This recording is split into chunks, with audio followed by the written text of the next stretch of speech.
Alright. Let's get this set up. Already dropping it.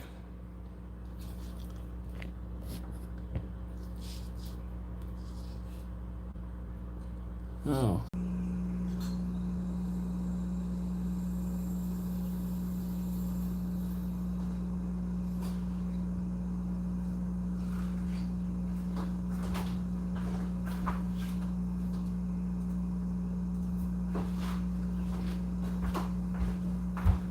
That's better. I need my coffee.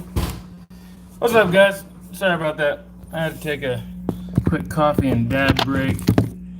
Forgot to do that before I hit the button. And I am not sitting here for 45 minutes, like an hour or some shit like that, without a dab or my coffee. So, now I got my dab in, I got my coffee. I'm here. Woo! What's going down? Let me get this situated right so you can see me good. Alright, is that better? That looks pretty good. Ladies and gentlemen, welcome back to Extreme Scale Performance. It's your boy Josh, aka Coleman, chilling like a villain in the studio. It's hot in a bitch right now. I'm like actually feeling a little sweaty. Plus I just poured some coffee. Plus I just took a dab. Woo! Oregon life. Alright, so, you know. Hopefully everybody's having a great night. I had zero intention of doing a live stream tonight. But, yeah, I'm kind of bored. I'm not gonna lie, I'm kind of bored. My wife and my son went to our aunt's house. Well, my son's aunt's house. My wife's aunt's house, actually. So, for dinner. And I was gonna go, but I had some work to get done. So I stayed here to get some work done. Wound up playing a little bit of video games. And now I need to do some wrenching on some RC trucks. Which nobody wants to look at the booty of this thing sitting on here. And so now that I need to do some wrenching on some RC trucks, I decided I'd procrastinate further by doing a live stream. Yeah, so here we are. I was sitting here looking at these two trucks I got on my bench that are both broken right now because I let my son drive them the other day. And he managed to break both of them in like an hour. I have to fix them. And while I was sitting here looking at them, you know, I was kind of thinking like, hey, you know, maybe I'll do a live stream. I got an idea for a live stream. How about we talk about budget scale builds? Because these are my two budget-friendly scale builds right here, right? They're not like super expensive. Damn near anybody can afford to build exactly these. Or something similar to these using different bodies, right? And so, if you guys want to know which ones I'm talking about this Land Rover Defender 90. It usually doesn't have to look like this. This one's hideous, if you ask me. I built this a long time ago. And the other one is this little Jeep TJ, short wheelbase Jeep TJ. I call it short stack. The Land Rover, I call it clamshell. And yeah, you know, these are like a couple of budget builds, but they actually perform really, really well. You know, they're not budget builds as in they are just super cheap and they don't work well or break all the time. Actually, this is the first time I ever broke them, and this one's not actually broke. I think it just spit out a drive shaft. I should look at that. Yeah, this one just spit out a drive shaft, so this isn't broke. That one, the body broke, so it's not technically broke either. It's just the body mounts broke. He was like running into stuff, and it's got a lot of torque, so it separated the body. This coffee is really good right now.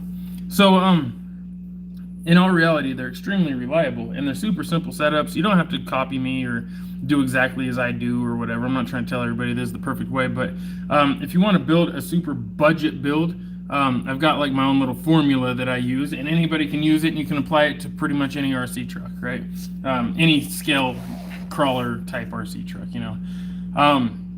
It's pretty simple. Before I do anything, I look for the body that I want, right? So that's the very first thing. That's what's going to set the budget for the build, right? I want specific bodies, okay? And it's very important to take a few things into consideration before you start doing this or looking for your bodies and things like that. One is, how many RC trucks do you intend on owning? That's important. I know a lot of people don't think about that, but to me, that matters, right? I have a very specific amount. I have 30 RC trucks that I want to own that are all meant for scale off-road purposes. And I know that sounds like a big number. To some people, it sounds like a little number. I don't know.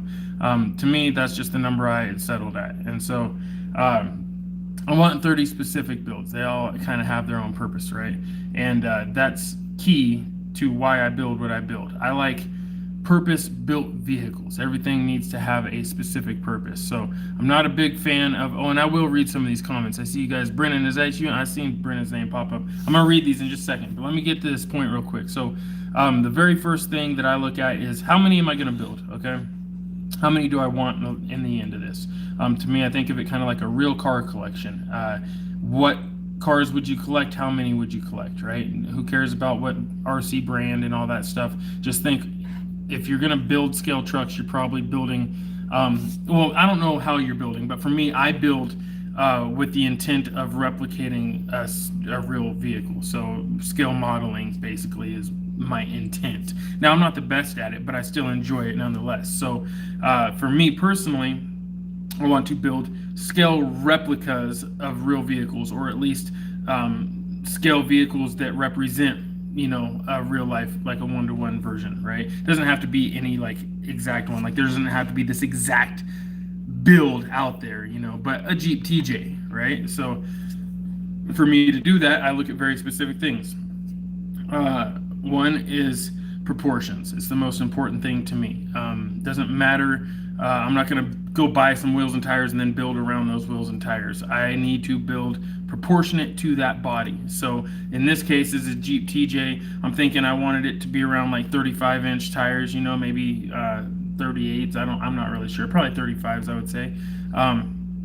I was thinking maybe, you know, like a, you know, 1-inch, 2-inch extension on the rear wheelbase. Eventually I might trim the fenders up, do slightly larger tires even. I know that sounds crazy, but there's a reason. I have other builds that are small tires. So you know, I want to build specific things, right? TJs on 40s are pretty dope in my mind. They're also a little tipsy and hard to drive. So maybe 35s is better, but I like this. This is with the suspension extended, and you can't really see it, but that's with it there, collapsed, right? Lifted and collapsed. And it's decent. It's not perfect. You know, the rear axle sticks back just a hair further than I would like. But it's okay. I can handle that, because if I trim the fenders, you'd never know, right? And extending the rear axle on a TJ and on a lot of Jeeps is actually a fairly common and popular mod to do in order to get a slightly larger tire in there, so you don't have to trim into the door jams and stuff like that, right? So, just where my head's at, okay? So proportions are important. I don't want a really big tire. I don't want it sticking out too far. And this one's almost a little too wide, right? Not much. It actually fits most of it under the fenders, but it's almost too wide, right? Just about too wide. So maybe a slightly different offset of wheel to bring that in a little bit. That might help. You could change your entire axles out, do a more narrow axle if you wanted to. It's all about what you want to build, right? If it's your first build and you want it to be a competitive build, you're probably going to want slightly larger tires. You're going to want to keep within certain rules or regulations depending on what you're doing or if you're competing or not. And then, you know, you're going to want to get points, scale points, things like that if you're doing Sorka or something like that, right? Or maybe you're just building it for fun and you just want to have fun and you don't really care about none of that. So therefore, all rules go out the window and you can just do big tires. That's another way to approach it. For me personally, I like it to be proportionate to something you would see in real life. So therefore, I get the body first and I think about that, match the wheelbase to the body, try to get the width as close as I can, and then I start working in. And I always try to keep a full interior now. I used to not do that. Sorry guys. I used to not do that. I used to actually cut into the interiors a lot. Even in this one, you can see where it's slightly cut into the interior a little bit, just how I used to do things back in the day. And I evolved, you know, I evolved as I've been building. I've been building for like 12 years now, I guess, with scale trucks, and at least on YouTube. And I've evolved a lot. You know, I still have builds from different eras throughout my YouTube career here, and they all have different themes and different ways of building, that, you know, things that I was doing at that time, or that, you know, plateau of what I was aware of at that current point in time. So now that's the first thing, is just making sure my proportions are right before I go getting a bunch of performance upgrades and electronics, you know, light kits, all that type of stuff. Get your proportions right. So that usually boils down to getting your links correct. This is a short wheelbase one, so I'll show you. This is a good example. It's a axial SCX 10.2. It's basically bone stock with a forward mount motor conversion. It's just my own little thing that I did. You can see where the drive shaft is spit itself out, because this is just a half-ass drive shaft. Like I said, this is a budget build. So, but you can see here, super short links in the rear. I did not shorten the front. The front is actually the standard length. This is the stock links right out of the box. I didn't even change them. This was a SCX 10.2 kit, so I left the kit, you know, or was it a kit? I don't know. I think it was a kit. Left these links on there, factory links, left them on there, and then I just upgraded the lowers. I mean the rears, and that shortened the wheelbase up tremendously, right? And that left a lot of overhang on the front, you know, so when my breakover angle happens, a lot leans towards the front, not out the back, right? And it also left a lot of room up front for me to work with stuff. I didn't have to shorten the chassis here, I just shortened it in the rear. And yeah, so that helped a lot. What would be the next thing? The next thing would be probably wheels and tires, and then a light kit. So wheels and tires are important to me because, you know, that kind of sets the vibe of the build, right? Once you get your wheels and tires on, that kind of just shows you what your whole build's going to kind of feel like, right? You can always focus on the paint after that. It's up to you guys what order you want to do shit, but this is just how I like to do things. I'll find the wheels and tires that I want to put with it, so then I get the exact diameter that I'm going for. I can work on things like my flex. Like, so for instance, on this one, you'll see if I flex it out, it literally goes like it tucks right to it, right? Just the tiniest bit of rub. That's what I like. Just the tiniest bit of rub. Not enough to actually hinder it. And if I wanted to, I could just do a little trim. I mean, just the slightest trim, and it wouldn't even rub at all, right? I like that type of stuff. I'm big on that. And I am going to go back through these comments. The rear rubs like crazy, right? But here's the thing. It fits right within this concave. So as it rubs, it doesn't actually do anything. Like there's no resistance whatsoever. So that's okay. That's fine. And it still allows me to almost bottom out my shock, right? It almost bottom. You can see in there, there's just a little bit left. If I had the bump stop in there, oh, maybe it does bottom out. Just about. If I had the bump stop in there, it'd hit the bump stop for sure. And so, that's another thing that's really important to me, is making sure that, you know, my flex and all that, you know, the fitment game is on point, right? The Stancy boys know what I'm talking about.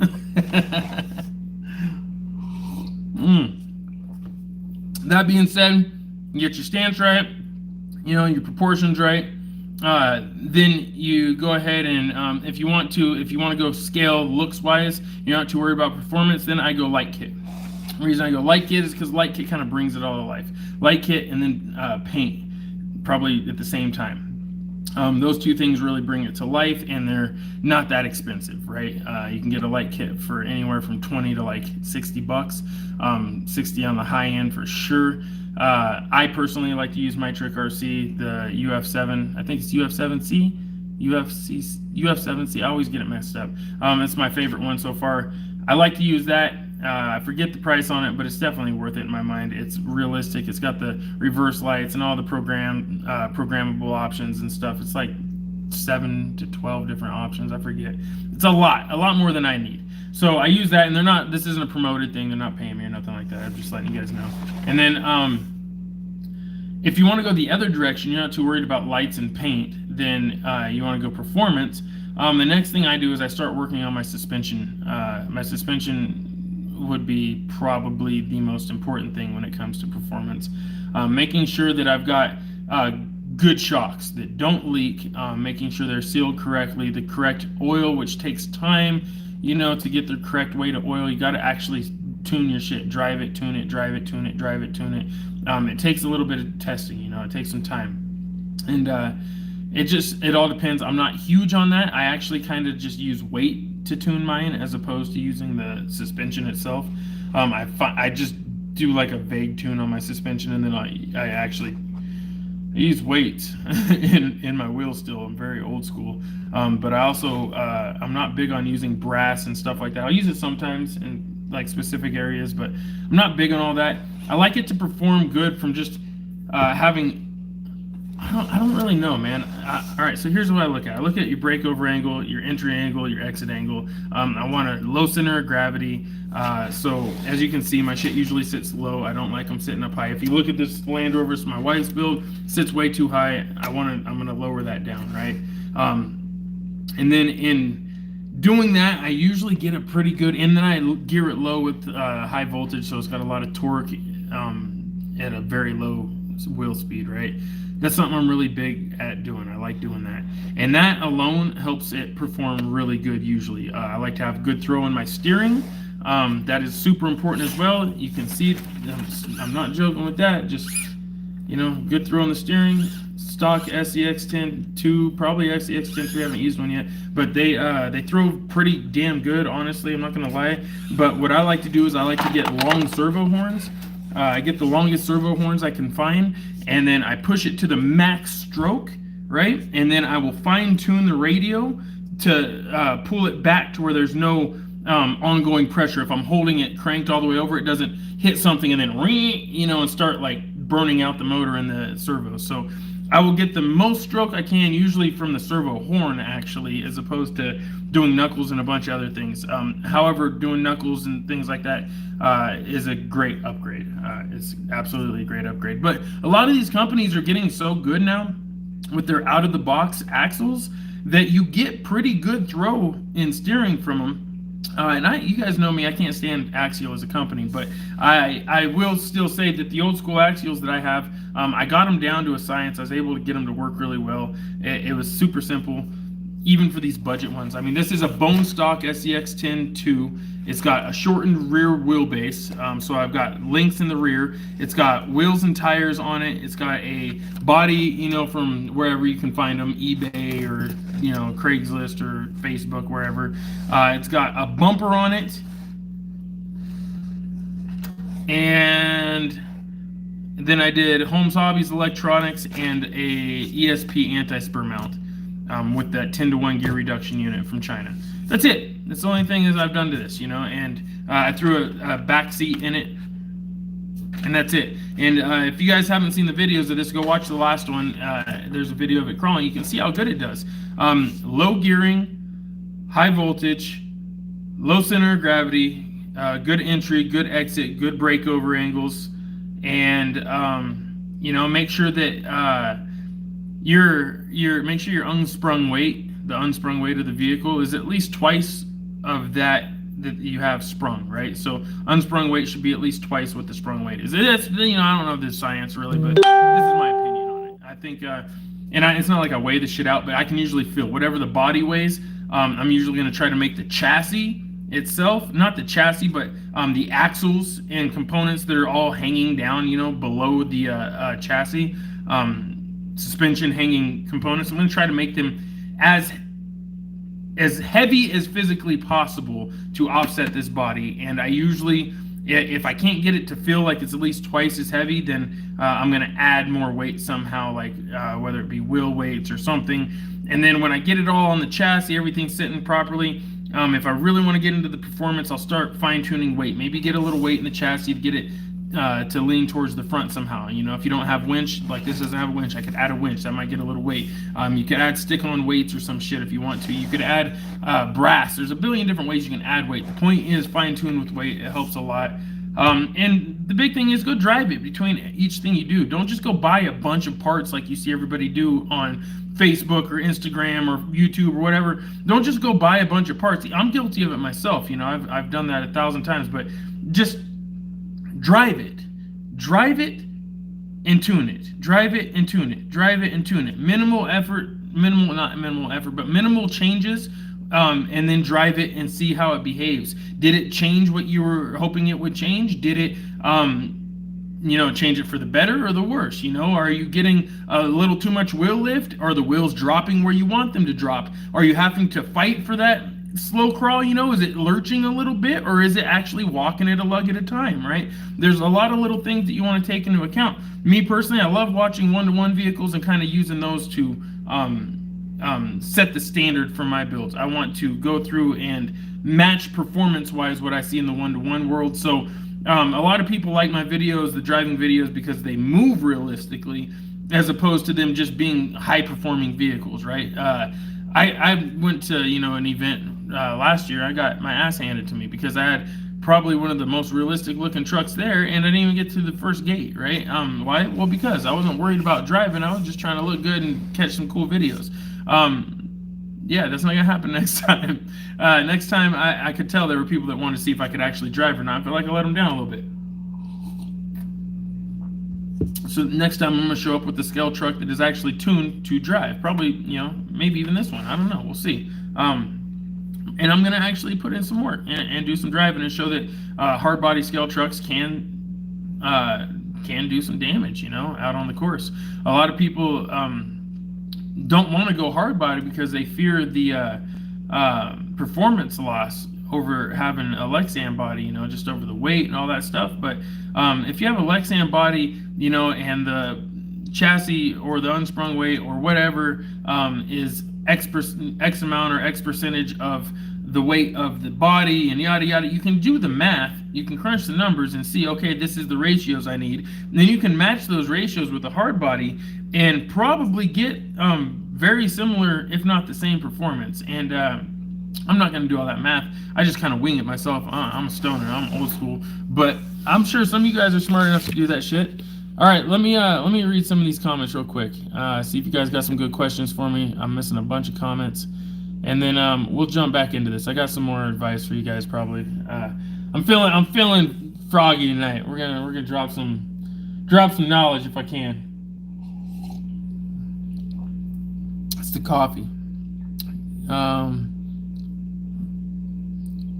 Oh, everybody was waiting for me to come in earlier. That's funny.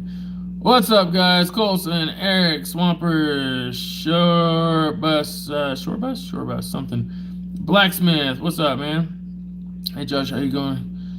Drift Maniacs, Water Balance Challenge. Probably not, man. I got too much stuff going on right now. I don't even know what that is. I'm not gonna lie. Brennan, what's up? Clean the shop, worked on my canopy build. It was a good day. ESP for life. That's what I'm talking about, bro. Yes, and the canopy looks awesome, by the way. If you guys want to see, you should definitely holler at Brandon on Facebook. Brandon's got some dope Lexan builds going on lately. That was supposed to be your wife's G2, wasn't it? Yes, it was, but she never drives the thing, man. She used to once in a while, but only when we go to events. We haven't gone to an event in so long, so it just kind of sits here. Now my son drives it around. Good, was gonna do a video, but chilled instead. Sweet, I do like that Jeep. What's up, Colson? Jobos, what's up, man? Are you going to be using axial-based trucks going into the future? I'm not sure, bro. Honestly, I'm kind of, not to spite them, but I'm kind of free of their bondage, so to speak, right? So I can use whatever I want, and there's other things I'm interested in. I've been using a lot of RC4 drive stuff lately. I'm interested in Team Associated stuff. Looks like they're about to release something new, maybe. What else? Spoke to Red Cat earlier this year. I might check out something they have coming down the pipeline, maybe. What else, man? Nothing's really standing out to me, Nothing's like screaming at me like, hey, this is the dopest thing ever. SSD Trail King. I'm really interested in using one of those. Maybe I will. Maybe there's a video coming about that. I'm not sure. Yeah, I don't know. We'll see. I'm open to trying things right now. I don't have any sponsorships going with any major companies that lock me into one brand. So, all of my sponsors right now, they don't really care what brand I use, man. They're cool, whatever. I got awesome sponsors. Just bought an SCX-10 for $80 offline. Do you think? Hoax. You might have got gypped, Cody. I don't know. I've never seen an SCX-2 for $80, but who knows, man? Maybe you got lucky. Maybe you found the hook, bro. Maybe you got the plug.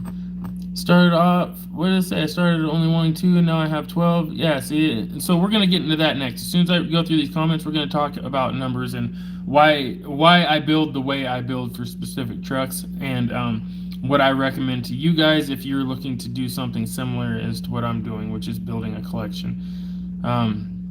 Brent says, I'm definitely not building the most skilled trucks, but after years of following you and having conversations, I believe my builds have definitely gotten better. Oh, bro, your builds are off the hook right now. I want that buggy, man. You better never sell that. And if you do, I got dibs, all right?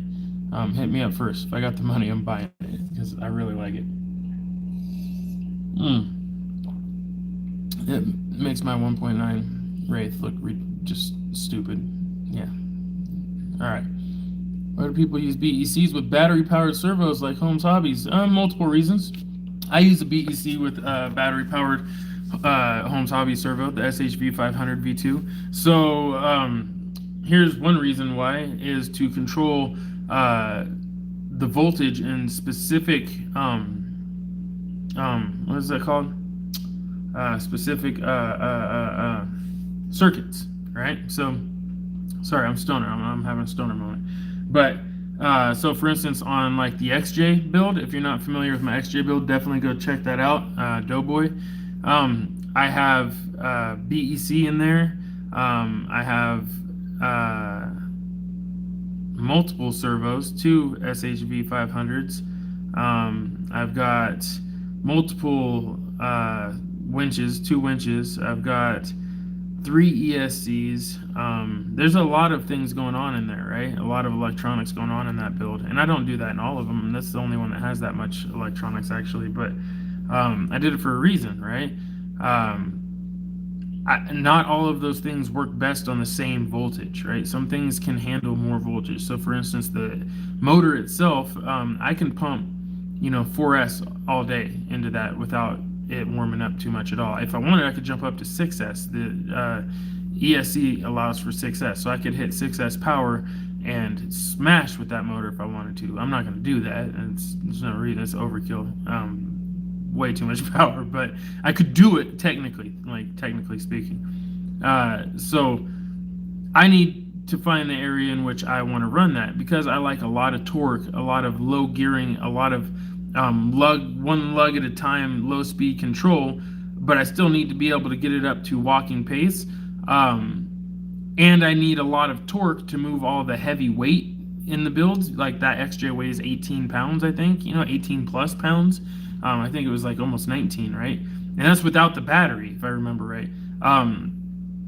I need it to be able to spin the motor at a higher RPM. I need to be able to have lower gearing to move the weight without it overheating the motor, right? And the ESC from drawing too much amperage, or is it amperage? Yeah, I think amperage, from having too much of a draw, right?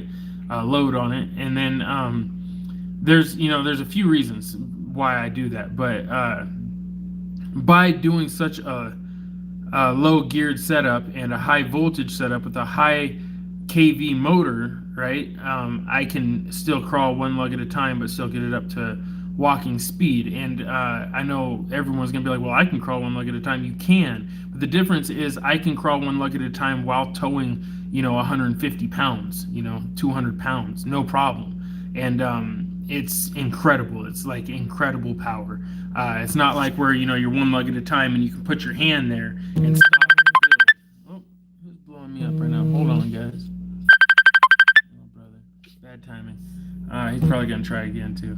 But it's not like where you're crawling at one lug at a time and the homie comes through and parks their truck there, or you put your hand there and then now all of a sudden it can't get by it, right? Like, that XJ will push right through your hand. Your truck's there is going to push your truck up and over wherever it is. If you can put a rock there, it'll move the rock out the way. It's ridiculously powerful, right? And that's from having so much voltage through such low gearing and such a high kV motor. I think it's like a 3,500 kV or some 3,600 kV motor. It's up there pretty high, for a crawler and a scale truck, and it can barely do walking pace. So because of that, I need that voltage on this circuit, right? And now the winches right? I want the winches, instead of being on 4S, I want the winches to be on 3S, right? So the winches are going to be on a completely different circuit, right? And those winches are ran by ESCs, right? They each have their own ESC. So now you've got an ESC for the motor, an ESC for the rear winch, and an ESC for the front winch, right? And I use ESCs. It's the same thing as a winch controller. Winch controller is just an ESC, but I use higher quality ESCs, more powerful ESCs, so that I can run those winches more efficiently, more powerfully, and I can also program them. That's something a lot of people don't think about. I can program my winches in the way they perform through Castle software, because I'm using Holmes Hobby's BR Mini ESCs. So that's something a lot of people don't realize. So that's another reason why I do that. Now that's way more expensive. That's not, there it is. I told you he's gonna call again. I'll hit him back after this. But that's, you know, not the budget approach by any means, but you're asking me about the multiple circuits, you know. And then I have another circuit on that same build where I run my fans, you know, and things of that nature, right? And so I want those, my light kits, things like that, I want all those things to run off of 6 volts, right? Which is a completely different circuit now than the other 2 circuits. So yeah, it allows me to separate circuits. That's why I do that. I use BECs to do that. Sorry, I went in on that a little much. My bad, guys. Where did you find the TJ body? I don't remember where I got this, honestly. You can get them off eBay, wherever. This Team Associated CR12, a good base for a custom build. Probably for a lightweight build. They're small. I have never owned one, but I do know by looking at them that they're not very large. They're a little bit smaller. So if you're building like a Pajero, or you're building like a Suzuki Samurai type build, maybe a little TJ like this, right? Something a little more lightweight, short wheelbase. Yeah, I would totally look into one of those. You know, something with a narrow axle. That could be perfect. Now, you know, I don't know about the reliability of them. I wouldn't go throwing too much weight on them. I'm sure the gearing and the components are only so big in a small build like that, but stretching the wheelbase in Jeeps, it's definitely a thing on 1.1 Jeeps for fitting large tires. You're correct. I need to get through these. Sorry, guys. What's a comment from Spring Hill, Florida? So it makes me sad that you actually had to throw RCs away when you moved back from Hawaii. Yeah, that sucked, bro. That was like actually like a really shitty situation. Yes, I've been through some hard times, bro, and that was one of them. You know, it's big ups and downs over here, big waves, big waves. You know, when you hit the trough part, bro, it gets rough sometimes, you know. But that's life. Threw them shits away, and they opened the door somehow for me to have 30 more. So it was okay. It was okay. It all worked out in the end. Let's talk about transmission drivetrain. Not everyone watching might not know how you set things up the ESP way. Okay, so we'll do that. Let me get through these real quick. I'm going to speed through some of these comments real quick. Sorry, guys. Saying everybody first and Will Sayers. Hello from Australia. Let's see, down here in Florida. Welcome, Alexander. Yeah, I'm not getting an SCX-10.3 either, Brandon. Yeah, real question though, how do you get the drivetrain shaft transfer case to run smooth without resistance, mainly to preserve battery and relieve stress, I guess? Drivetrain shafts first off, don't over lubricate them. It's something a lot of people do, including myself. I used to do it a lot. Is you just pack your transmission full of marine grease or whatever grease you have on there, and you're like, cool, it's gonna keep all the moisture out. But what you don't realize is you're creating resistance by doing that, and the gears can't move freely. Use gear oil, and then use like marine grease or something like that around the seals or the edges of the case. Maybe mix a little bit in. I personally use Utter Butter from KRC. This stuff is insanely good. I put a little bit in my gears. I put a little bit on the seals and the cases, and it gets the job done. I've been sponsored by KRC for the better part of a decade now. I don't even remember. For a long time. They're great people. And shout out to Heath, everybody over at KRC. Yeah, Utter Butter is what I use. And also, don't mess your angles up. You know, make sure your pinion angles and stuff are correct. You want to try to. You don't need things to be straight. You know what I mean? There can be a little bit of a slope on things, a little bit of an angle, but don't go dramatic. You know what I mean? You should be able to freely spin things. Each component should be able to individually spin freely before connected to another component, if that makes sense. Yeah, and if you're running a lot of gear reduction like I am, a little bit of resistance is okay, but don't push it too far. You'll overheat your components, blow up an ESC or a motor.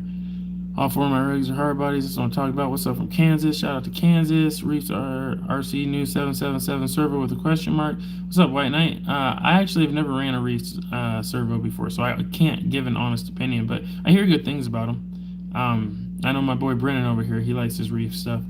I use all ProTech and Holmes Hobbies servos right now. Sponsored by A-Man and Holmes Hobbies, have been for a long time, and that's what I get from them. So I have not found any. I prefer Holmes Hobbies over the ProTech ones, if I'm being honest. But ProTech ones are probably a little bit more budget friendly. So since we're on the term of budget friendly, but when it comes to performance, nothing so far has beat my SHV 500s. I love them. And they're so powerful. You put them on friggin' 12 volts and up, and they are wrecking stuff, dude. All right, let me get down here. Sorry, guys. All right, am I down to the bottom? Yeah, I'm almost down to the bottom. Does John still make those BR Mini ESCs? Yes, he does. I use them as often as I can. They're like my favorite ESC, brushed ESC. I even use them to run actual rigs. Like, you can get a BR Mini dual, right? And there's your winch controller and your ESC in one package right there. Boom, done. Waterproofed, ready to go. You can get it plug and play, or you can get it ready to solder up and put your own, leads on them and stuff. They're awesome. They're awesome. Highly recommend those, especially if you're running lightweight rigs, competitive rigs. It is the way to go, bro, for sure. What's up, Deshaun? How you doing, man? Welcome. Thanks for the sub, bro. What do I think of the Elements Enduro or Troll Walker chassis? Never ran one, but a lot of people I know do, and I've heard a lot of good things about them so far. I've heard some other things too, about them needing, some fine tuning, but nothing dramatic, right? Not as many issues as what I saw the original SCX-10 and then the SCX-10 have. The SCX-10 III, I'm not that familiar with it yet. I don't want to get one, but at the same time, I do kind of want to get one. Now, I don't want to get one because I don't want to support Axial in any way nowadays, now that none of the original Axial family is there. But at the same time, I want one so I can give you guys proper feedback on it, because I know you guys are probably, a lot of you guys will buy them, right? And they changed a lot of stuff, so I am curious about them, I will say that, but it's not my go-to anymore for many things. I really love RC four-wheel drive stuff, and I want to get better at them. I want to get more familiar with the axles and how to make the axles, I don't know, maybe stronger, last a little longer. Those Toyota axles I haven't had good luck with in the past, but that was the old version. So trying out some of the new stuff, we'll see what happens. We will see what happens. I know RC four-wheel drive's been around forever, but yeah, Montana's in the house. All right, so let's get back to it now. I read some of these. Shout out to Eric. Appreciate you guys, Montana, everybody coming in here. All right, so let's get back to this now. Gearing. Brennan, I think, asked me to talk about transmissions, things like that. Brennan is one of my top patrons. Brennan asks questions. He's going to get answers. So if you guys want love like Brennan always gets on my live streams, and also Brandon, Snowmod RC, definitely check out Patreon, because Patreon is where all my videos go, days, sometimes a week plus in advance. So yes, there will be more videos actually hitting Patreon also probably tomorrow. Actually, I had to take a little bit of time off so I could catch up. I had some people in town this last week, and Mother's Day, and yeah, it was a great week, I'm not gonna lie. A lot of good things happened. Anyways, all right, so back to it. Transmissions. What I like to do, and it doesn't really matter how you go about doing it, I like to get the motor up front, and I like to reduce the gearing.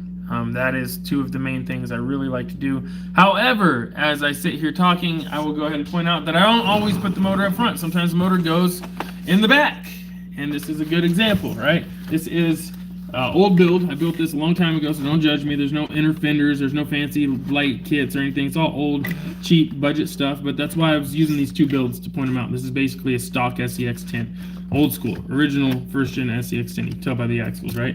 The weird part is the freaking motor is right there in the back, and I know you guys can see that. Holmes Hobbies 13-turn Crawlmaster. That is a beast. I love that. It's a great motor. It's the sport version, if I remember right. And this thing has the lowest gearing in the world. I mean, like, if you've ever seen a Marlin crawler set up in real life, you know, and how they can just get out and let them idle up things, that's what this does. This is stupid powerful, ridiculous amounts of torque. And all it is an SCX10 transmission. I do my ESP anti-spur style setup, right, where I take off the spur gear and all that stuff, and I trim down the shaft so that I can put a drive shaft on it. But instead of running it to the front, this time I ran it to the back, and I hooked it up to an R2 transmission. All right, so this is two transmissions. You have an R2 transmission right here. You can see this other shaft right here. This would normally go to the front or the rear, you know, axle, right? And this other one would go to the other axle. Well, now I've got just the regular SCX10 transmission, but instead of having a spur gear, I've got a, you know, drive shaft hooked up to it. I've modified it, and it runs over to this R2 transmission, which I trimmed my whatchamacallits, my chassis rails here. Just, I don't think you guys can even see it really, but I just notched them on both sides, and I slipped that transmission right in there. I drilled the holes and ran some screws in it, and voila, R2 tranny mounted reverse style in the back of an SCX10 too, or an SCX10. You can do it in a 10 too, or it doesn't really matter. It works in both of them, but this is a 10 one. So there we go. And then you have the stupidest, lowest gearing you've ever seen in your whole life. And I mean, like, stupid low gearing. Let's see, it might actually have some juice in it. Let me see, I'll show you real quick just to give you guys an idea of what I'm talking about. If the battery's charged. I don't know, I let the kids play at this, so.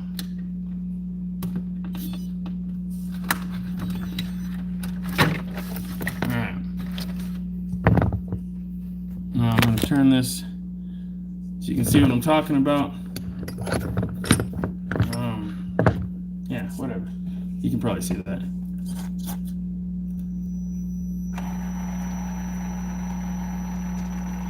Now watch when it hits this, the resistance. Alright, let me do that again because I actually glitched my finger a little bit. I want you guys to see this. Like, watch my finger on the trigger here if I can. Try to show you guys. Oh, you can't see it, but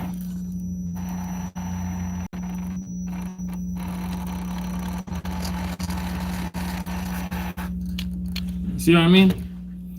Now it's an ugly truck, don't get me wrong. Like, this is one of my worst builds ever. But look at the ridiculous crawl, like low speed crawl control on this.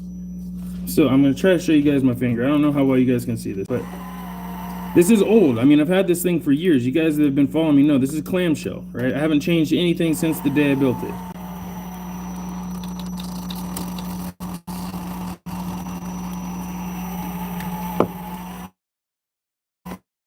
Now, this isn't a diss the axe systems or anything like that, but when I saw the axe systems came out, I thought it was kind of pointless. It's almost, it kind of defeats the purpose. Like, you still need to do low gearing, otherwise over time you're going to wind up heating up.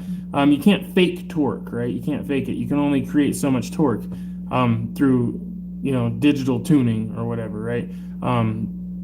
Through manipulation of the motor or the ESC.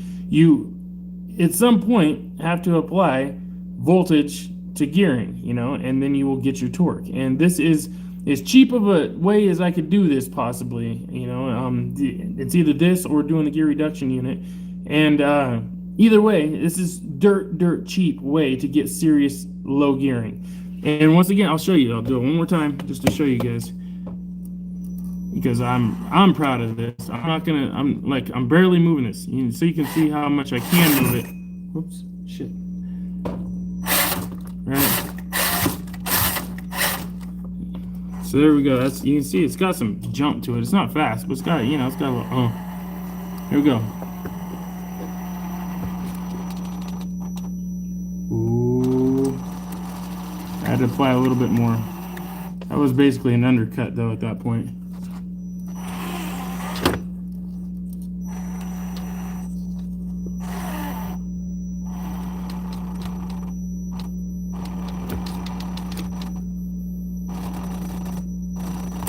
as slow as I can get it to go.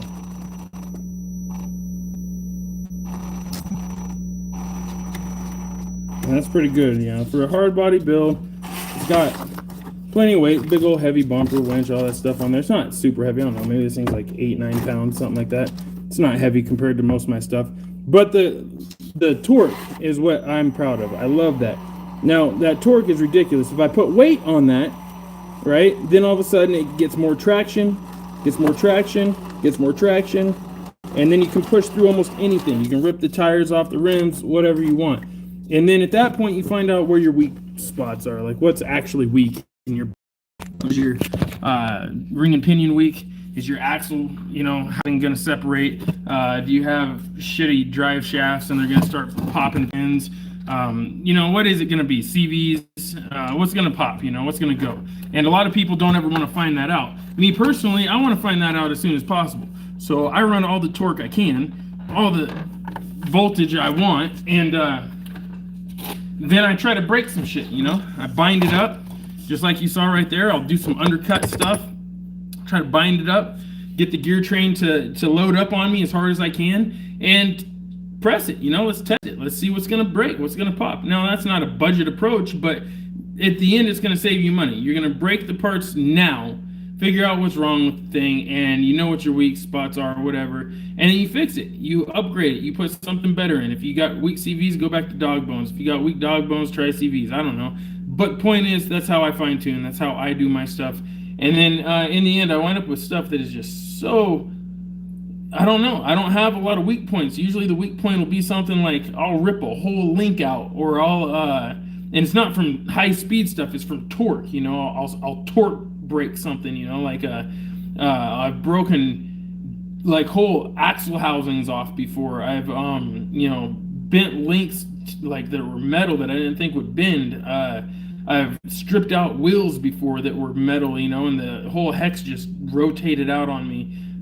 Yeah, I've had some strange things happen, but the thing is, you get to a point where you realize, okay, I've got way more reliable of a build now than I would ever need, and I can fine tune it at this point. I know it's going to be reliable, and then you just maintain it, and you can drive it within those boundaries, within those means forever. Not forever, but for a long time, and that's what I do. I don't like having weak points on mine, you know. I try to avoid it if I can. On these ones, it's usually going to be a drive shaft, because I still run plastic drive shafts on them, and it'll spit a drive shaft out usually.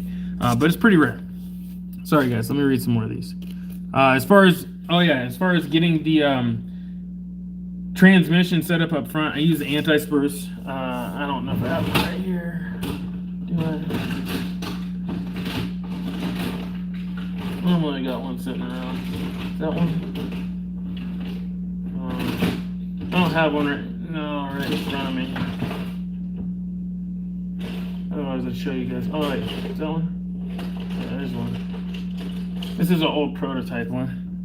So here's a prototype one. Shout out to Scale by Chris. He helped me with these back in the day. And this is the ESP anti-spur mount. So I use these on the SEX10s, SEX102s. I just designed these, you know, and had Chris fine tune them for me, print them out. And they wound up fitting in the chassis where I could mount the, I would mount a, the more modern ones are all cut out and stuff. They're like a little bit better than this, but I would mount a gear reduction unit right here with the motor off of that, and then right here would be a drive shaft that goes to the transmission, right? So now I've got forward motor, transmission set up. I'd use the factory SEX10 or SEX102 transmission, remove the you know, the spur gear, because I hate spur gears. That's why I call this an anti-spur mount. So I remove the spur gear, remove all the crap that goes with it, and then I would cut off the you know, the input shaft and Dremel it down to accept a drive shaft. And then I'd hook it up that way. And that's how I'd run them. That's how all these run. Almost all of my builds are like that. Not all of them, but the majority of them. It just works really well to do that. So for me, the last thing I'm going to go doing if I'm going to do a budget build is go and buy a bunch of things. Now I have, you know, I have stuff that is the opposite. Like this is one where you go get every single component you can. Literally everything on this is aftermarket, right? Knuckles, housings, like this is a metal housing. You got diff covers, aftermarket. Links are aftermarket. Steering rod, you know, everything is aftermarket. Everything, you know, your knuckles, wheels, tires, everything, every single aspect of this except for the chassis itself pretty much is aftermarket, right? And then you have ridiculous amounts of weight up top, right? All this going on, it's a lot, right? And you got to offset that. So these people will say all the time, oh, you need softer tires when they watch the videos of this and they don't see them completely munching down, you know, very easy, right? A lot of people's tires will be more like the TJ here, where it's like a, you know, super squishy, right? Right, you get a lot of good traction that way, right? But here's the thing: if you're running a really heavy rig, those are just going to deflate, okay? And so you can only run so hard of a foam in here. You can double up foams, you can do a lot of things, but the foam can only get so hard. So another thing, like I admitted to earlier, because some people like to diss on people that run weight in their vehicles, right? This has a bunch of brass on it, and it has weight in the wheels, right? In the tires. Which is an old school thing, you know, that's what we used to do back in like 2007, 2008. I still do it on some of my builds, not all of them. The other one, the TJ, has 0 weight added whatsoever. This has tons of weight, and there's a reason for that. The TJ, the body itself, isn't actually that heavy, doesn't have a top on it, the cage is plastic, there's just not a lot going on up top, right? So it's not that heavy of a body for a plastic body, so therefore I don't have to offset it with a lot of weight. This body's heavy as it sits, plus I've got a billion things bolted to it. This is a metal roof rack. It's got 2 spare tires, right? And these are not just regular spare tires, spare wheels. These are those heavy weight ones from China, you know, where they give you the extra weight, right? And I didn't have a choice. I wanted this is like one of my dream builds, so I wanted my spares to match, right? And I wanted to have 2 of them. So because I ran such heavy ones down here, that means I got to run the heavy matching spares, right? There's no way around it. They're steel. It is what it is. So therefore I got to offset it. So I've got a ton of weight in this front axle. Rear axle hardly has any. This is actually a stock housing. No weight added, I don't think, hardly at all. And yeah, a little bit, but not much in the rear axles, or I mean the rear wheels.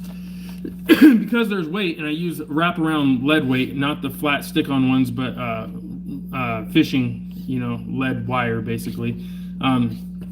There's not a lot of room for the foams and the tires to compress, but what does happen is I get a tremendous amount of traction on even a small lug like this, because there's a lot of weight and pressure and force pinching that rubber to the rock, right? So I don't need it to compress as much as I normally would anyways, but it still will compress quite a bit if I push on it, right? So it can still grab really good. Plus this has the low, you know, 1 lug at a time crawlability and ridiculous amounts of torque. I run this on 4S most of the time, so it's got crazy power. It crawls super slow, just like you saw the other one do their clamshell. So yeah, anyways, let me read a few of these. Sorry guys. That's how I do most of my drivetrains. Shout out to Brennan for good questions there. I appreciate that, bro. Personally, I don't like brass, but I'm on. Yeah, exactly. See, asked John once about getting a good American-made GRU made. Said he would look into it, but that was it. Yeah, I've been talking to him for years about it, man.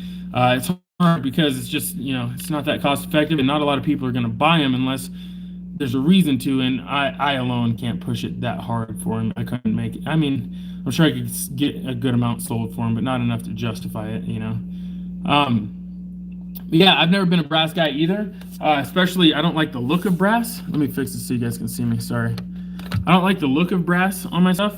It just looks stupid. But at the same time, it makes sense. You know, the axles aren't heavy enough on a lot of these trucks. They don't come heavy enough to offset the weight of a fully detailed hard body build. And I don't want to sacrifice all my performance in order to have my scale realism, right? That's why I'm extreme scale performance. I want to have the extreme scale realistic end of it, but also have the extreme performance end of it. I don't want to sacrifice one or the other, and I don't believe you really have to. I think that it's all about fine-tuning and finding that balance between you know, where your weight sits, your breakover, exit, entry angles, center of gravity, things like that, man. And you just, I don't know, use the same things that you would use to tune it in real life, in my opinion, just like you would a race car or anything else. Apply the math to it, and I think you can still figure out how to make a hard body perform pretty good. And for people that think I'm bullshitting, I do have a little bit of credibility. I'm not like a badass or anything, but I did do pretty good. One year when I was competing in the Sorka stuff here around Central Oregon, I think I only lost like 2 out of like, I don't even remember how many. I didn't get first like twice, basically, but I won the whole season. I think a couple seasons in a row, actually. I won both seasons, and I did it with the heaviest truck in the entire group, which was the old yellow Jeep. And that's kind of how I started the whole heavy truck movement thing around here, is by winning a lot of comps with a really heavy truck. And people thought it was really weird, but it was also really frustrating to people that had, like put some effort into their lighter weight trucks, right? And so, not to say one's better than the other, but I was able to prove that, it's not necessarily about having a lightweight truck. It's about how you tune your rig and how you drive it. And that's important in my book. Let me read a few more of these here. Sorry about that, guys. To have a weak point on RC. I don't want a weak point on 1-1, so I build my RCs tough. Amen, Brennan. I don't build my 1-1s to have a weak point. I'm not building my RCs to have a weak point. You have got that 100% right, bro. Drive, brake, fix, repeat. That's right, James. That's some great speed. That brings up another thing I want to get to, actually.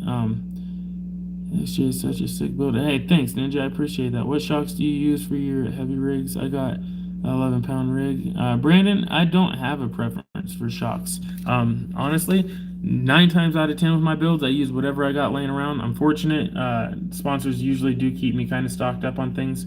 Not always, though, but they do a pretty good job of it, man. If it wasn't for my sponsors, I'd be using stock shocks and everything, probably. I'm not like a wealthy dude, and this is an expensive hobby. So that's why I'm trying to do these budget ideas for you guys. So for me, it's not so much about which shock is the best. It's about how the shock performs. I try to make sure that the shocks don't leak, but I will be 100% honest. I've never found a shock that does not leak, especially under a heavy rig. So if the shock leaks, then that defeats the whole point or purpose of paying for a well-performing shock, right? Why pay for extra money for a shock that's supposed to perform better if you get it and you put it under a rig that weighs, more than the average rig, and it starts to leak on compression, right? And so that's frustrating. Usually you can avoid that by not over tightening the shocks, right? A lot of people over tighten their shocks and pinch the seals, things like that. Make sure they're clean and you don't tighten them up with dirt in them, debris, things like that. That'll also bust your seals, causing the leak. Do a little bit of maintenance on them, check the shafts, make sure there's not burrs, things like that on them. That will help keep them from leaking. But in the end, I still have never found a set of shocks that doesn't leak. So what I have came to, and some of you guys may not like this, but it is what it is. I don't give a shit about shocks. I will make sure they look the part, and half the time I will just put a couple of drops of heavyweight oil in there, usually like 35 to 50 weight. I'll put like 1 or 2 drops in there, maybe 3 drops, enough to lubricate the shafts and make sure that the seals are lubricated. And I'm calling it a day. I shut them up, leave it, because if I fill them to where they should be at, they're gonna start leaking within a week anyways, and it drives me nuts. And I can't stand it when I see the greasy mess under my builds or on my mats or on my benches or anywhere. So that's usually what winds up happening, is I will put 2 or 3 drops of shock oil in there and call it a day. And I'll usually cycle and make sure that they cycle good, make sure that there's no funny, funniness going on, no catching, no weird sounds, no weird leaks, things like that. But yeah, I put enough in there just to lubricate the shafts and the seals, and that's it. And then I send it. I will usually, because they're heavier, I will usually run them to where I don't know what you call it. It's not droop, but where it sits down, with the shocks compressed about 75%, and to where they have like 25% stroke left, upstroke left, right? And then 75% of like downstroke, where it can like actually like extend out. I don't know if I'm using the right terminology. I'm not a shot guy, but yeah, I'm sure you guys get what I'm saying. And so that's usually what I do. I make them a little bit stiffer in the rear than I do the front. Always. Even if I run a sway bar up front, I'll still run them really soft and loose, really, for the most part. And in the rear, I usually run them a little bit stiffer. Not a lot, but a little bit stiffer. I always, not always, but I try to always run a sway bar. It helps a lot. Sometimes I run it in the front, sometimes I run it in the back. It just depends on the build and the weight distribution, things like that. So that's something. What's up, Bucks RC? It's going good tonight, man. Yes, Shannon, there's no option to replace those heavy China inner wheel rings. I agree with you, Rudy. I agree. My mom took all my model stuff because I won't get a job. I told her I will when I turn 36. I turned 36, bro. I still don't have a job. It's okay. TRX4 shocks are the best shocks I've ever had, never leaked. I've never tried TRX4 shocks, so maybe you're correct. Maybe those are the best shocks. I've never tried them though, so I'll have to see. I have stock shocks, SEX 10 shocks on E4, shortened them to 80 mil, and posted a video of it bouncing on rocks, and most people said it looked like it was looking real and running smooth. I agree, Brennan. I saw that video, and they looked awesome. Okay, you talked about shocks. Let's talk about springs. What length for what pounds? Bro, it's beyond my technicality range. Not that I can't, or not that I haven't put the effort into doing that. It's just I lost interest in spring rates and all that fine tuning with shocks so long ago. Like, let me give you an example, right? Let me show you something so you know what I'm talking about here. Look at this. That's what happens to all my shocks and my springs. This is what happens. I used to care. That's why I have so many options. I used to be like really into it. I've got little baggies of springs and boxes of springs. I got more shocks all up on the wall, like shocks all hidden all over the place. I used to be really big on it. And then I realized it just, it doesn't have that big of an effect for me. I usually make it to where they just are free moving. The stroke is good on them. Yeah, man, it's just hard. Each build's different, each build's different, and I don't have like a specific method, man. I just kind of like, look, you seen that? It was kind of stuck up a little bit right there. That's because I don't have a lot of oil in there, right? And it doesn't usually do that when I'm driving, but it's been going through the mud and everything else, and I'm rough on them. I actually use them a lot, and I have 30 of them, so trying to keep the shocks fine-tuned on 30 different trucks is gonna, it's gonna take more time than I'm gonna spend driving them. I don't want to deal with that. So here, let me show you how this behaves. See how it's sitting right now? This is like if I pick it up and I just drop it, whatever, set it down. It is where it is. That's about the stance. Boom. You see, it's got a little bit. Remember I said I had about 25% down, and then watch up. This is where the other 75% is. Right? And the reason I do that is so it rides nice and low. When I hit bumps and I'm cruising for the videos, it still has nice movement like this, good shock movement. And then when I flex, it's got plenty of flex still, right? And it's not unrealistic, but it's got plenty. And I don't have to stress too much about it. If I'm hitting something, bouncing around a little bit, it's going to behave correctly, right? Same thing in the rear. Get the rear. For the most part, it's going to do fine. You can see this angle. You can see where the axle's back a little bit further than it would be if it was factory. Like if I was running smaller tires on this, I would have kept the axle a little bit in like this, but I plan on trimming this. So same thing. Like you see how it moves around. A little bit of stroke. Could actually use a little bit of work, but I use it a lot. My kid uses it, they get beat on. So yeah, that's it. As long as it returns to center. I hate when people they do something with the truck or whatever, and then when they drop it, they flex it and then they drop it and it's like stuck over to the side. That drives me nuts, dude. Oh my god, that drives me nuts. Make sure your shit returns down to center point, yeah, that's really it. I don't put much effort into the shock, tuning. I'm not gonna lie. What rates and stuff. I just fill it out. Like, these are super hard. I know that.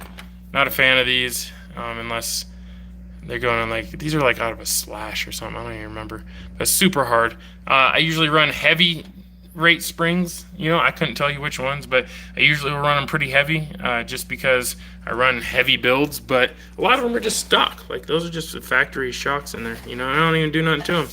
Just make sure that they work decently, and then I'm off.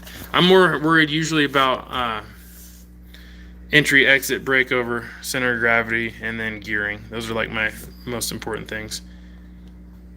Woo! There we go. All right, let me put this back. Here's more of the comments. I gotta go get some more coffee. You guys might have to wait for a second while I go. Oops, my bad. You don't want to look at the wall. You might have to wait while I go get some more coffee. Let me read some more of these real quick. Oh, you're good, bro. I like answering these questions. It was actually pretty fun. How do you make such a short wheelbase work like in the TJ? Honestly, it just works really good, man. I left most of the weight is hanging up front, you know, and it's lightweight, low geared. It just, I don't know, it works really good, honestly. It's like one of my favorite things to drive right now. It took me about a week to find four. Oh, and on short wheelbase rigs, keep the center of gravity low, man. The lower the center of gravity, the better on a short wheelbase rig. If you lift it up, you're gonna have problems. Keep it low. Took me about a week to find 4 springs that were the same rate, and then a day to look up the weight of them. Yeah, see, that's just too much, bro. I don't want to spend all that time doing it. I used to really be into the spring tuning and stuff for like a year, and then man, I can't. I don't know. I got my, you know, issues. I got things that bother me. That's it. I'm a little bit lazy. I'm not gonna lie. It doesn't mean that, you know, I don't put the effort into them. It's just I got so many builds. I try to only bite off as much as I can chew. Should push the front axle forward on the TJ. I don't think I need to, honestly. I'm gonna get rid of this bumper, and it already sticks out. Literally, the tires stick out right even with the front bumper, right? So I don't really want to go much further. They actually stick out further than the fenders by like just a hair. So I'm probably gonna leave that axle where it's at, and just I don't like TJs to have too long wheelbases, because then they look funny, like a little body sitting between 2 axles. If that makes sense. Could be wrong though. If I go bigger tires, then I will probably for sure. But I want to keep these size tires on. I don't want to go too big, because this is the same body I use for the yellow Jeep, and the yellow Jeep has pretty big tires on it, and the front axle's way forward on that one. Mounts or something different. High lift shock mounts. It's driving me crazy if I see a truck. If I set a truck down, it's not sitting level. Yeah, bro, I can't handle that, man. Talk about RC pet peeves. Let's see. Coffee, but you get flagged. I'd say turn on some good tunes when you make coffee, but you get flagged. No, bro. I'll put on something for you guys. I don't put any effort into my trucks. If I do, it's once every 4 months. Josh, how are you doing, buddy? What's up, Andy? Andy Ritchie. Been a while. Love watching your videos. I learned a lot through you through the years. I really appreciate how the backyard crawler course is doing amazing. I actually have an update video coming out here very soon for you guys. Especially patrons get it first, obviously. Obviously. All right, give me exactly 2 minutes. I'm gonna grab this refill on the coffee real quick, and I'll be right back. Hit me with some questions real quick so that when I come back, I can answer some questions. Be right back. Boom. Oh.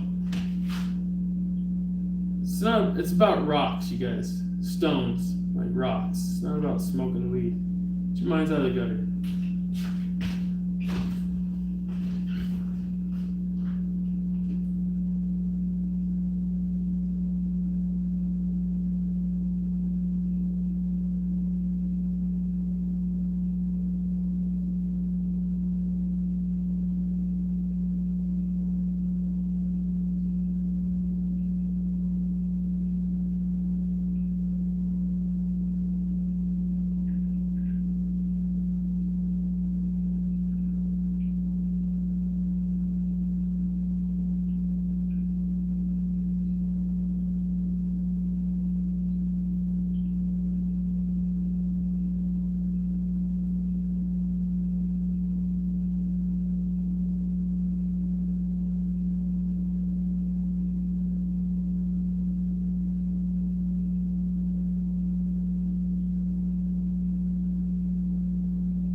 Told you guys I was gonna put music on for you, and I forgot to do it.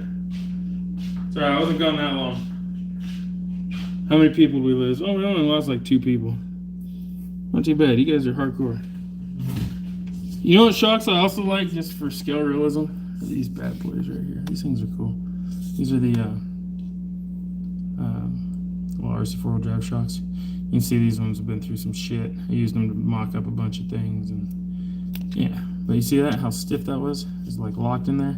You gotta use them all the time. If you don't use them, they kind of seize up, you know? Even if they have oil in them, they kind of lock up on you.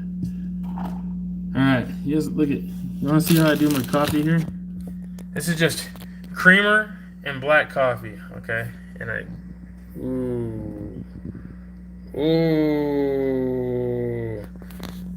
know some of you guys will be like, "Bro, I put creamer in my coffee." I'm good up. Sorry. I love creamer in my coffee. Old school black coffee with healthy dose of creamer. I take the container, shake it all up, and then put it in there. And then I dump the coffee from way up high so it kind of splashes in, stirs it all up even more. Woo! Get that frothy, dank ass coffee. All right, let me see if we got some questions. What else? Let's see. Hero looks awesome with the new tires. Thanks, bro. I love that Hero, man. The thing is so cool. It's got a bent dog bone in it, and so I haven't been using it a lot. I don't even know if I bent it or if it came bent or what, but can't buy any parts for those anymore, so I'm so hesitant to use it. If I ever owned a scale transmission, oh shit, what did I just push? If I ever owned a scale transmission, if not, will you ever buy one? If so, definitely recommend the GCM. I do have a scale transmission. I've got RC4 drive scale transmission inside the Blazer, because I got the RC4 drive Blazer, the premium edition one, remember? Pow, from JJ's. So I got that scale transmission, and I'm actually getting ready to start working with that. The build is sitting over behind me. I've been putting in work on it. It's actually pretty dope. I just need to do some interior stuff now. It's got the factory lack of interior, so I'll figure something out with that. And then I need to switch up the motor in it. But other than that, yeah.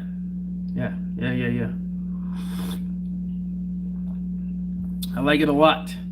I just, as far as looks go, I just haven't abused one, you know, too much. So I don't know how much abuse it's going to take. And then I have tons of scale transfer cases that I've used over the years, like these types of shits.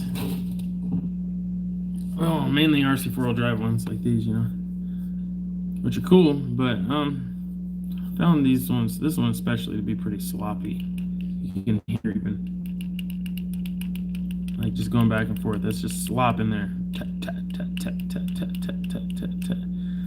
So, you know, not a big fan of these ones. There may be, you know, unboxing video going up on Patreon tomorrow where there may be a scale transmission involved. I may be lying. I guess you'll have to be a patron to find out if I'm telling the truth or not. That may be happening tomorrow on Patreon /ESP.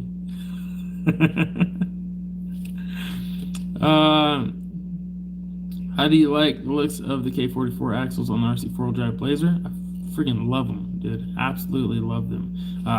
There may be a Blazer update video going up on Patreon here in the next day or two. There may be one of those, just saying, where we talk about those things and go over those axles, since I might have put them on the Blazer. I'm just fucking with you guys. Sorry, I'm in a good mood tonight. Let's see. Chaplain is still here. All right, that's what I'm talking about. I've been thinking about doing a Doughboy build. I've always loved your actually. I appreciate it, man. Actually, more Doughboy videos are on the way. There may be. No, I'm just joking. But there might be a video of Doughboy coming up here pretty soon on Patreon too. I love that build, man. And shout out to the person that spotted the tow hitch popping off of Doughboy on the last video in the backyard. I went out looking for it, still haven't found it. I got to keep digging dirt up over there because I watered it a lot and a bunch of dirt came in over the top of that, so.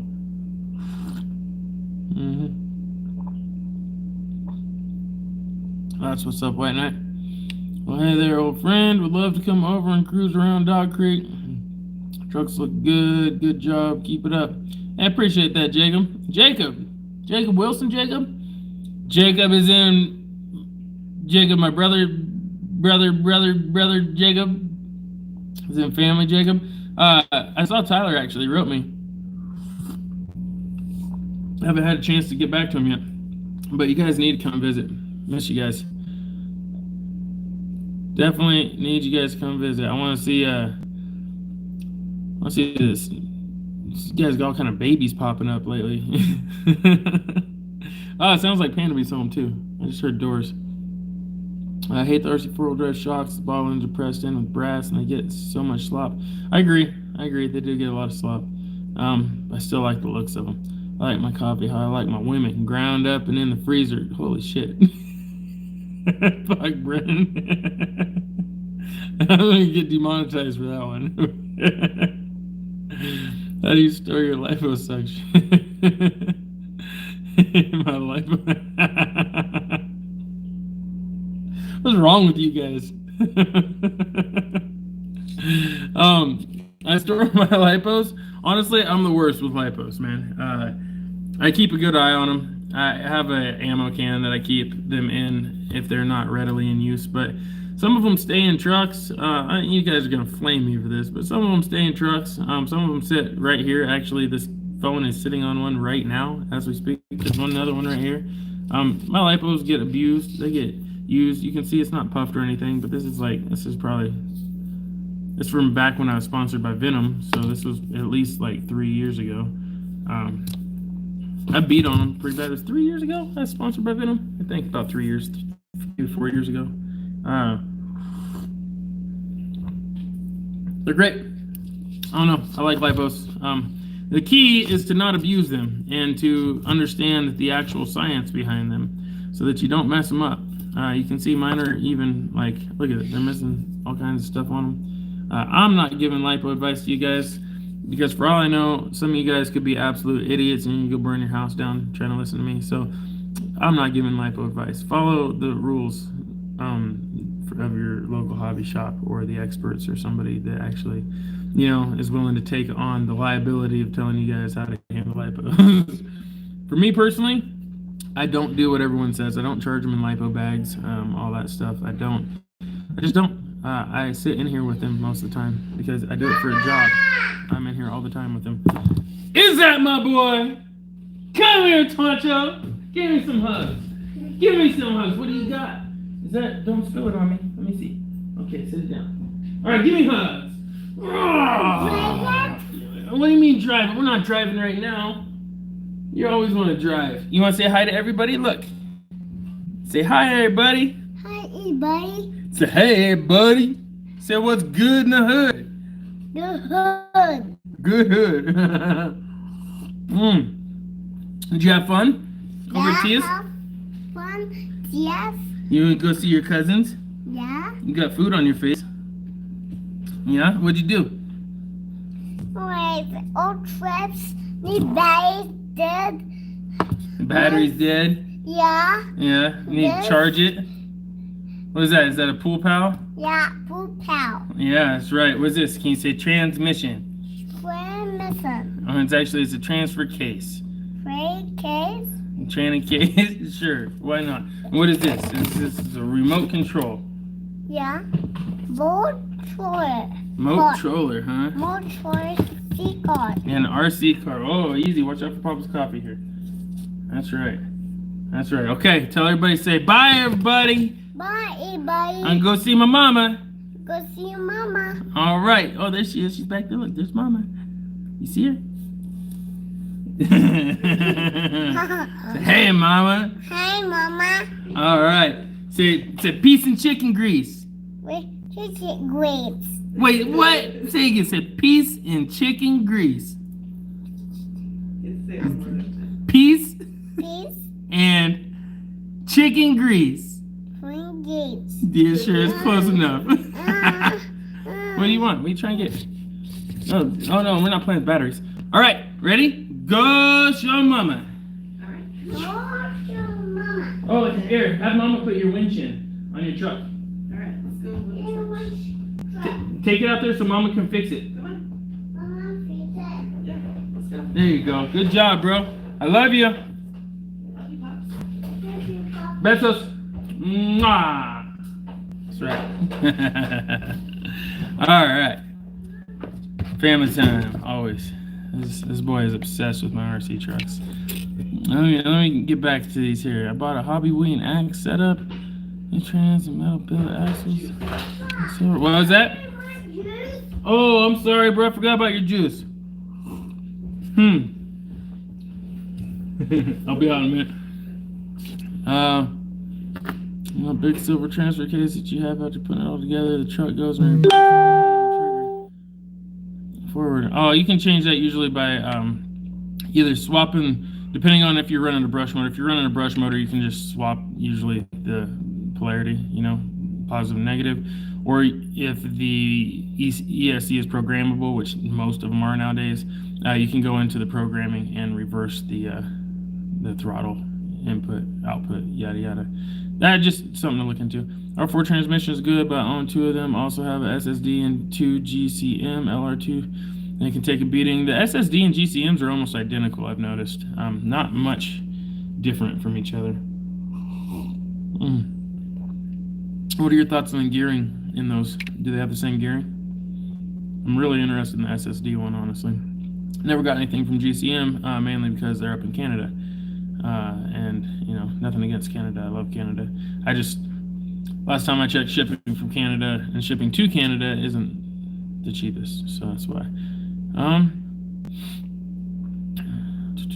Yeah, limited edition, only shelf queen I have. You still doing any kind of Scale Wars? Yes, I am eventually doing Scale Wars. It's all about getting the timing, man. I swear, every time I plan something, life happens. But yes, I am still working towards Scale Wars. I'm still going to drop an Axial Fest movie on you guys. You guys probably hate me by now for not doing it, but you know, yeah, you're not in my shoes. That's all I can say. Life is not always peaches and cream. Let's see. If you make your way out to Montana, hit me up. Absolutely, Eric. Jake, I don't see myself in Montana anytime soon, but maybe, you never know, right? You never know. Venom was at least 4 years ago. Yeah, see, Brennan, you know, it's been a while, huh? Well, man, so what do you think of Helios batteries? I've never ran Helios batteries, honestly.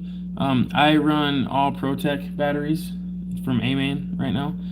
Big fan of those, and the ones that aren't ProTech are leftover Venom batteries from that sponsorship. So I actually have had really good luck with the ProTech batteries, not gonna lie. I've beat on them. I've used them. I've only killed a few of them so far, and that's saying something because I use them for things I probably shouldn't. Let's see, making me hungry. Yes. Oh, it sounds like Low Man's yelling already. He's grouse, bro. He's 2.5. He's got that he's got that little demon in him, bro. Kid is crazy sometimes. Yes, it's me. I miss you, buddy. Trying to decide which crawler, TRX4 Bronco or Defender. Ah, it is Jacob. All right, that's what I'm talking about. I love you, bro. Honestly, I say get the Bronco. Bronco's pretty cool. Knowing you and Tyler and how you guys get down, you guys are super familiar with Traxxas products anyways, so you're going to be right at home getting a TRX4. It's going to feel familiar to you guys, whereas the other ones are probably going to seem a little more foreign. And a lot of people, you know, overall have good things to say about the Traxxas TRX4 builds.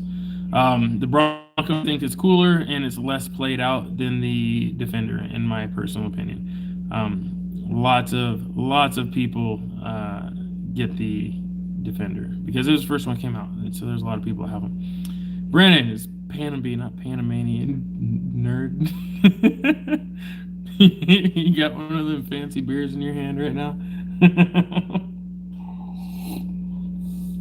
No, I'm just teasing. Yeah, I know what you meant. That's awesome, Josh. I remember when he was first born. He was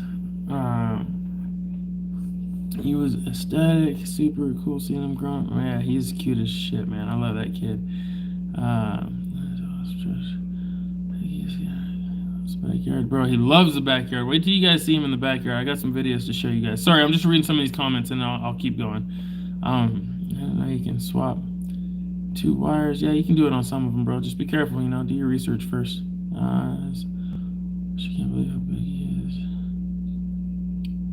Boys are that little. GCM has an American store also. Yeah, see, okay, so I'll have to check in on GCM. I've always been a fan of GCM. A lot of you guys may not know that before GCM started like selling all kinds of products and becoming like a well-known scale company, they were just a YouTube channel, and they started back when I started. GCM's an OG when it comes to the YouTube scene as well. Me and them were some of the very first people to have scale Jeeps on YouTube in the Americas. So that's something to keep in mind. I think back in 2007, they started as well, maybe. Right around the same time I did. I think it was 2007. Don't quote me. You might have to ask them on that. But they used to have this black JK, and they're really good at hiding the electronics in this black JK back in the day, I remember. And it was really cool. I've always been a fan of GCM. They're great guys. Never met them in person, but I love the work they do. I don't know if they like me or not, but I mean, they're skill guys. You know, I fuck with them. They're cool.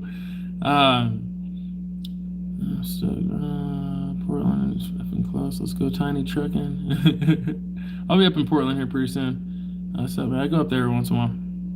You from Montana? I'll be in California actually soon too. I'm going to California to hang with the Highway 1 RC guys and JJ's again here pretty soon. Gears. Oh, the gears are different. Okay. Oh, and it has overdrive gears to the front. Interesting. Okay. Nice to know. Good to know. Good to know. All right. Yeah, good to know. I might have to get one of the GCM ones and try that out, and get an SSD one and try that out. Do a little comparing and see which ones I like. I really like them both, honestly. It's hard to tell. SSD has that Trail King, which would be pretty cool. GCM has some pretty cool options too as far as chassis go. So it's really hard. GCM to me kind of reminds me of what were those guys called? Not RC 4-wheel drive, but the Scale something.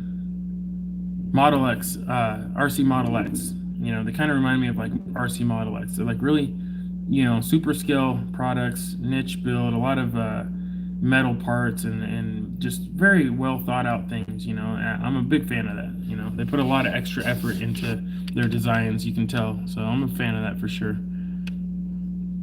I run the AAA door cells. AAA door cells. Oh, okay. You know, do you use overdrive? I don't use overdrive in all of them. I use it in some of them. Like the old yellow Jeep has overdrive. I'm a big fan of overdrive. I like overdrive, underdrive setups. Some people do it a little too much and get a little too aggressive. Depends on the build. So, and that's one thing I was going to get into. I have a lot of builds, so therefore when I do my builds, each one serves a different purpose. I can take one, like clamshell here. This thing is slow. Like not even walking speed slow, right? It doesn't make sense to take that to a Recon G6, right? Or to Axial Fest or something like that, right? Where you got to cover a lot of ground, a lot of terrain. You would be running through battery packs like crazy, and you would be covering very little ground in a very long amount of time. It would suck. You'd get irritated. It'd be boring. It's not fun. Now, you take that and you go in the backyard where you have a lot of technical stuff set up and you can spend a couple hours in the exact same location just working lines and things like that. All of a sudden, it becomes extremely feasible. It makes a lot of sense, right? And so that is where I will build for certain occasions, for certain things. Build a 1.9 Wraith for technical crawling and give it just a little pep so that I can do some maybe a little boogie. Maybe I got to get some wheel speed to jump up something, a little ledge, or maybe I got to, do a little rip through the desert real quick on my way to the next set of rocks or something. I think kind of Ultra 4-ish, right? Straight axle Ultra 4-ish when I think 1.9 Wraith. Then also you may want a rock bouncer, right? Bigger tires, instead of 1.9s, you do 2.2s, and maybe instead of BFG all terrains or mud trains, you do some swampers, right? You get a little more of a exotic looking chassis going on, cage going on. Each one has a different purpose. I may have a truck like the RC 4-wheel drive Ford Raptor that I got going over there, right? The Desert Runner. I'm not going to put big tires on that and make that a rock crawler. Why? Well, because I got the Jeeps, and the Jeeps are going to be the rock crawler. So then I'd probably get a trailer and I'd put that behind the truck. And then the truck would be set up to do what it's meant to do, which is to fill the trailers and do mild, light-duty trail runs, It's got lockable, unlockable diffs, so I can still lock it up and make it through some cool terrain, but I don't want to actually take it and go try to keep up with SEX10 custom Jeep build that I have, right? I'm going to wind up breaking it, beating up the body, doing a bunch of stuff to it, and then it's not going to perform as good, and I'm going to get frustrated. So I'm setting myself up to lose by doing that. So, if you only have one build or you only have two builds, you need to think real hard. How do I want my build to behave? How do I want it to perform? What am I going to do with it the most? If you only have one build and you like to go out with your friends, hit trails, go walking, hiking around, looking for cool things to hit, you probably don't want one that's going to be super slow like how I have mine, because you're going to wind up getting left behind by everybody. You're going to run through packs. It's going to get frustrating. You also probably don't want one that's going to be super fast like a rock bouncer or a pre-runner or something like that, because then you're going to be not fitting into the scale trail run that everyone's doing. Maybe they're shooting a video, or maybe everybody likes the look of a bunch of Jeeps and Toyotas and Land Cruisers or some shit working a trail together, right? Something like you'd see in real life, as opposed to, you got a Jeep, you got a Toyota pickup, you got, whatever, another Jeep, a Land Rover, whatever, and then all of a sudden there's a fucking 2.2 rock bouncer. It just doesn't, the vibe's not right? You're kind of the wrong frequency, you know what I mean? So you got to pick in between. Maybe get something that kind of can rock with both, right? Like a trail honcho on some nice 1.9s, with some good, like bumpers and stuff, so you can still bounce through some shit, have maybe like a 13 turn, Crawlmaster Sport, or like a 21 turn Trailmaster Sport, where you can get some wheel speed, put it on 3S, you can still get up and go, but gear it down a little, so you got enough crawl, you can still hang with them boys that are doing the low speed, and try to make up for it. Now maybe you got two, right? Okay, well now instead of having the one does it all type rig, maybe have one that's really technical and one that's a little bit quicker and can hit the whoops and whatever, kick up some roosters and shit, kick up a little dust and shit. And then that just progresses and progresses. If you're like me, I'm not big on selling all my shit. I sell the ones that I don't use, or the ones that I don't find appealing, or the ones that were given to me through sponsorships as forms of payment so that I can recoup some money type shit. I might get those off, sell those, but my builds, I pretty much keep them all. I don't really sell them anymore unless I'm forced to, and that hasn't happened in a very long time. So I like to collect them and have them like models. Like I've got a collection of models, and each model has a purpose and image, a stance, a vibe, a reason for existing the way it exists, and I want them to be to where I can clean them all up and have them on display, and they look like something, they look like someone I could show them off to somebody, and they'd be like, damn, that's dope, man. That's cool to me. I like that. And then at the same time, I like to be able to turn it on, plug the shit in, and take it out and have it actually function the way it's supposed to function, and not just break when I'm trying to show it off to somebody, or not just look cool on a bench and I take it out and then I'm like panicking when I'm driving it because I'm scratching it or I'm doing something to it. You got to build it accordingly, right? So if you want a shelf queen, then don't have it be your only truck, because you're going to want to drive it and you're going to scratch it up, and it's not going to be shelf queen for long. If you want a shelf queen, maybe make sure you can afford 2 trucks, right? And then take your time, save up if you have to, whatever you got to do, right? Do some hustling on the side, do some trading, whatever you got to do in order to get it. And now you can have your tow rig, which is like a show queen / slight trail duty truck, and then a hardcore, crawler or something. So the point is, I like to build them for specific reasons, so that when I have a certain vibe, I might wake up one day and want to go do some rock bounce. I was watching Mad Ram 11 videos, and now Tim Cameron's friggin' rock bouncers got me all worked up. I gotta go bust a rock bouncing nut on the hill, right? You know what I'm saying. So now I'm gonna grab the rock bouncer. I'm gonna head out. I'm gonna go peel some super swamper tires back and throw some tread, right? I'm gonna get it in. I'm gonna throw some mud. I'm gonna have some fun, send that thing, right?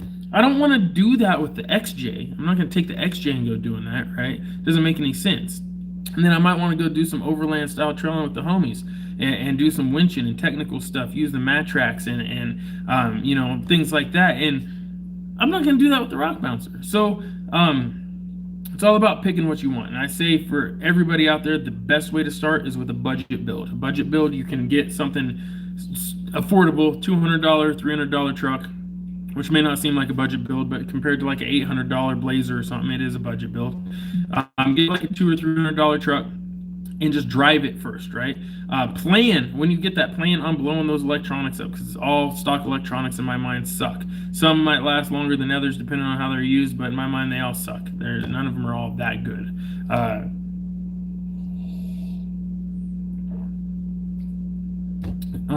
Plan on getting a better motor.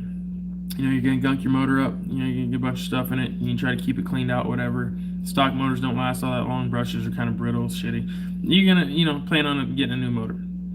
I personally, I'm a Holmes Hobbies guy, so get the Trailmaster Sport lineup of motors if you want to keep it cheap. There's a bunch of options. They're dirt cheap, like 15 bucks, 10 bucks, some shit like that, 20 bucks, I don't remember. They're dirt cheap. They're less than 20 bucks, you got a bunch of options. You throw away motors, you know, you can use them for however long you need them and then chuck them. You know, it's not much to them. If you want to step it up and get the fancier shit, there's a ton of options from Holmes Hobbies if you like brush motors or brushless. You can go brushless as well. You want that low speed control? They're all there, man. There's everything I run, everything you see on my videos, it's all Holmes Hobbies power, control, tuning. I'm a big fan of that, right? And what else, man? Just know, you know, you're gonna break stuff. Don't go buying a bunch of fancy shit for it. You see all the metal stuff, it looks appealing. Don't go buying all that metal yet. You don't need it yet. First off, plastic slides better over rocks. Keep your stock housings for a while. Wear them in. There's no rush, right? You don't need to build it fancy, because once you build your first truck up all fancy and you throw $1,000 worth of parts on it and whatever, then what, right? You're gonna drive it, you're gonna bust it all up, and then it's not gonna be that nice anymore anyway. So spend some time driving it, a month, 2 months, 6 months, whatever. Drive it. Get used to it. Drive it. Change one thing at a time. Change the wheels, change the tires, you know, change the electronics out. Go small steps, slow, take your time, don't rush into it. As exciting as it is to see it sitting there and you want to just be like, oh my God, I can make this into this. Let's do it right now. Take your time, you know, take your time doing that. Unless you got multiple trucks already or something, but this is mainly for the guys that are just getting into this and wondering like, how do I save money getting into this but still have fun? Don't spend the money, first off. Just don't go spending it all. Drive the truck as it is, do little things. A good set of wheels and tires doesn't always have to be $200-300 for the whole set, you know. I got some that are like that, don't get me wrong, like this type shit, you know what I mean? This type shit, like you can do these fancy ass combinations and all that. You don't need all that. You know what else you can do? You can go get you a set of Steelies like this right here, right? And get you a set of cheap Chinese tires like this right here, and boom, boom, and you got your whole look changed up. Your performance is going to change. Everything's going to change, right? And people will be like, oh, but those tires aren't good enough or whatever. You need better tires. You got to buy these ones. You got to buy those ones. Fuck all that. You don't have to do all that shit. You want to know what makes a tire good? The amount of friggin' traction it has, okay? Do you know how traction works? Traction works by the amount of pressure that is being put on that friggin' piece of rubber and smashing it between the rock and whatever weight is above it, in this case the wheel, right? So if you've got the stickiest tire in the world, guess what? It only works really good on a lightweight truck. If it's super sticky and soft and all that, and you put it on a heavy truck, guess what happens? It collapses, and then you build it all up with foam and everything else, and guess what happens? You find out that it's thin. It's thinner than the harder compound ones, right? So then what happens when you got a lot of torque and a lot of power and a lot of weight in a real thin layer of rubber that's super sticky? It grabs and it rips, okay? And I've done this time and time again, trust me on this. So if you don't want to do that and you run heavy rigs like I do, like 15 and up pounds type shit, then sometimes you go for the harder compound. So when people are like, oh, get this compound, it's the best compound. No, it's the best compound for a specific type of circumstances, right? And then this other compound may be better for this other specific type of circumstances, right? Usually those circumstances include the way your build is. Like, is it a heavy build or is it a light build, right? All these things come into play, right? And so keep that in mind. Don't fall for the bullshit. Don't fall for all the marketing. Don't fall for all the scams and shit. I don't want to call them scams, but it's legitimate people out here trying to make some money. But don't fall for the marketing ploys and shit. Okay, it's just science. It's just simple science, and I'm not even a scientist. Physics, whatever you want to call it. I'm not a physicist, but I can make this cheap, like crappy rubbered hard tire right here perform just as good as this sticky Proline goodness right here. Now, which one do I prefer? I prefer this one, honestly. But I didn't get the super thin sticky compound. I get, I'll usually get the thin compounds, the sticky thin compounds for the front tire, and then I'll get the harder compounds for the rear. That way the rear doesn't collapse and want to peel so easy. But I can still make these cheap ones perform really good, probably just as good as these, by tuning with weight, right? And making sure that the setup as a whole functions a specific way. So there's a lot of things that go into that. Now, I'm not gonna, sit here and say go buy all cheap Chinese shit.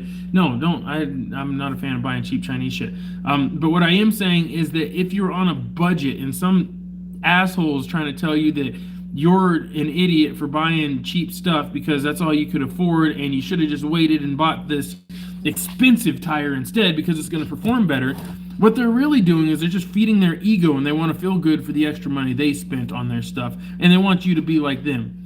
That guy can kiss your ass. Don't let him tell you what to do. Do what you want to do. It's a hobby. It's fun. It's supposed to be for fun. And a lot of people take this shit way too serious. They get into brand whoring. They get into loyalty to all these stupid things. They're toys. At the end of the day, they're toys. Don't go wasting your money on toys and then fighting and bickering with people and having bad experiences. Take the time to do what you want to do. Enjoy it. Research it, and then make it function good, right? And then when people talk shit, just make them put their money where their mouth is. Get the trucks out, set up some cones, set up some lines, and put in some work, all right? Winner can talk that shit until next week when you do it again or whatever, right? And keep it fun. Keep it, simple, happy, talk shit, but, do so lightheartedly. Don't be, like, condescending and mean and shit all the time. It doesn't have to be like that. It's supposed to be fun. Anyways, I think we've gone on for quite a while. Let me read some more of these comments. I'm going to get up out of here. Around the triple edges, use skill king, plastic skill transmission. I think the trail king trans housing is plastic. Okay.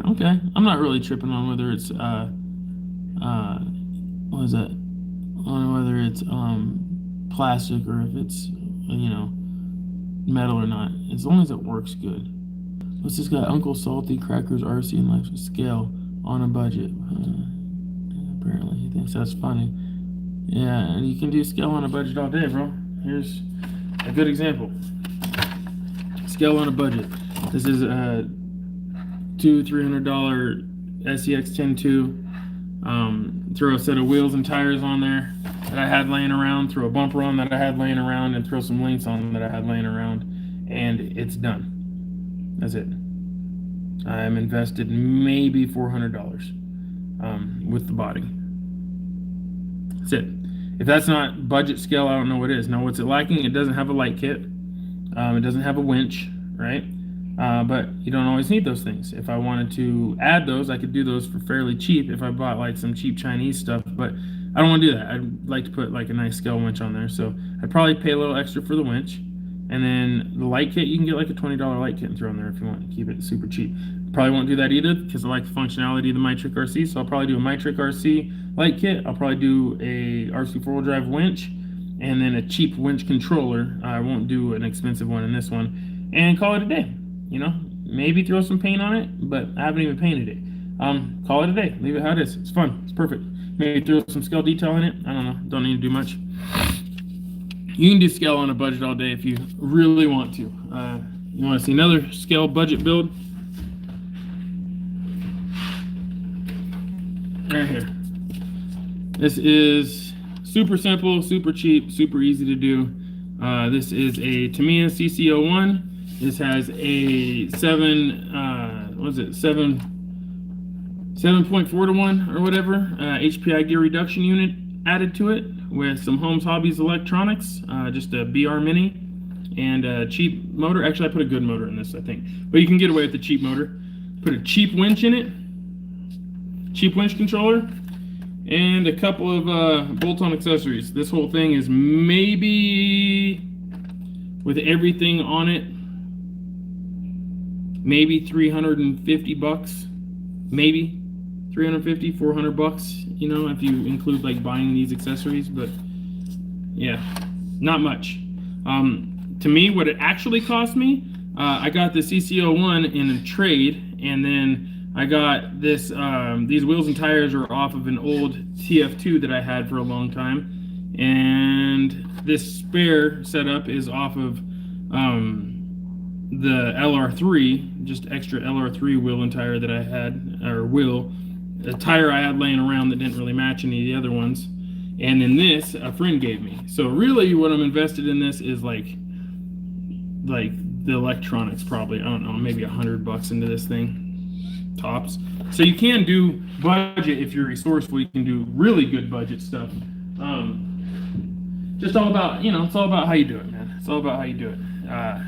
I got other ones that cost in excess of like $4,000 or more. You know, I've never actually sat and added it up beyond just like ballpark figures, but it was like $4 or $5 grand for the XJ, I think.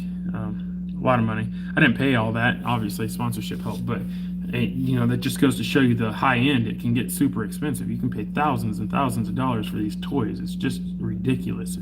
I'm not a big fan of that, honestly. I don't like that, which is why I like the budget stuff. Being able to get a scale truck that has a hard body, looks good, has reliable electronics and good proportions, with the battery for under $500, that's budget. You're doing pretty good. You know, doing a full detailed build for under $1,000, you're doing pretty good. You know, and I say pretty good. You can beat that, but you know, I'm talking about full detailed. You know, like really detailed.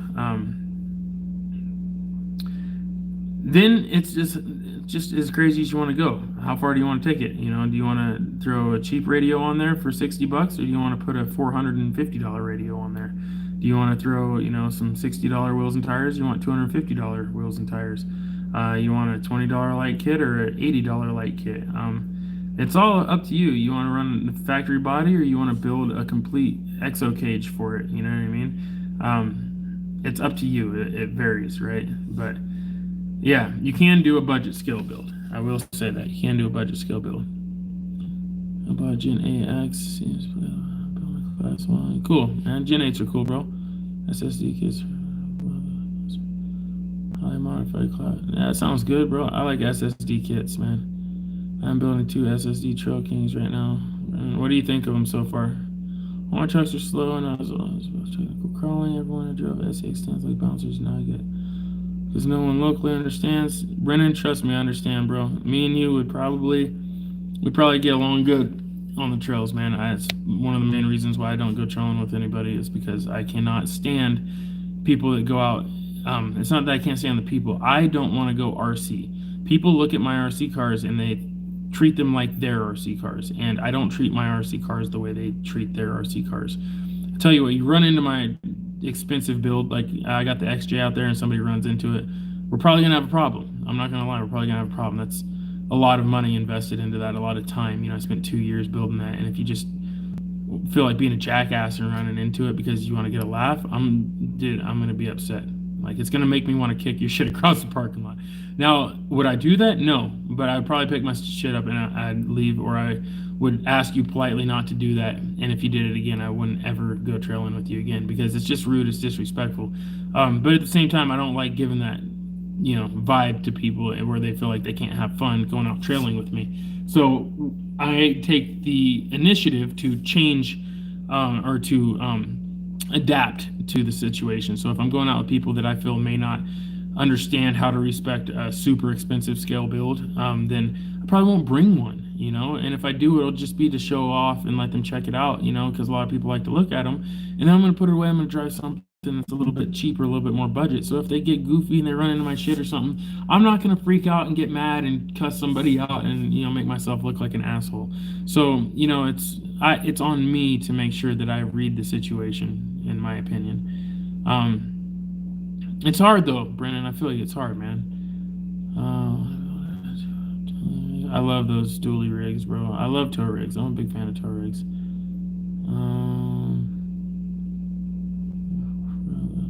Sport motors. Last. I agree, bro. Them Triaster sport motors do last. I drive these $1,000 rigs. Oh, you feel me? I'm running 65 to 8 brush motors on 3S. Sorry, guys. I'm trying to get to the bottom of these comments real quick. Some Duramax tires. Right on the snowboards. Too bad. I know, right? That dually F-150 setup. Ooh. That good platform to start on. Some difference. I don't recommend buying cheap tires because cheap tires off Amazon and eBay are not really worth it, in my opinion. I agree, Brennan. And don't get me wrong, I'm not recommending buying cheap tires. But what I am saying is, you know, get what your budget allows for, and then find a way to make it work, right? Don't feel like you get, you know, don't feel like you got to go buy all the expensive shit because everybody else is or everyone's telling you to. Just get what you want, you know, and then make it work, and you know, just learn as you go. There's no right or wrong way to enjoy the hobby, in my opinion. Even when you buy the more inexpensive stuff, your build will still get pretty expensive. Great info. I appreciate that, Joe Boss. And you are correct, even with the inexpensive stuff, it can add up pretty quick, you know. The Trail King SSD plastics seem to be pretty good. Kids for amount of metal in it. Awesome. It's good to know. ESP for Life video better be up tomorrow. I'll be calling you out of bed tomorrow. It won't be up first thing in the morning, I can tell you that. It'll be like probably afternoon, I'm guessing. Just started the extra speed, extra body as we speak. Nice, Steven. And Steven, I still have some money I need to send you, bro. I keep forgetting, man. Thanks for sending. I saw you sent me the Venmo or PayPal or whatever. I'm gonna shoot you some money later. I'm the worst about that.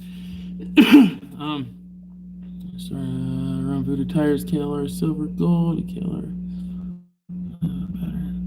Soft out front, medium outer back. That's what I'm talking about. That sounds like a nice setup, Andy. For a while, it's so fun to watch on the trail. Yeah, you know that CCO one's been here. And I miss the old TF2 as well. The old Nissan setup. I still have the Nissan body. I need to get it on something else. It's just sitting on the shelf right now.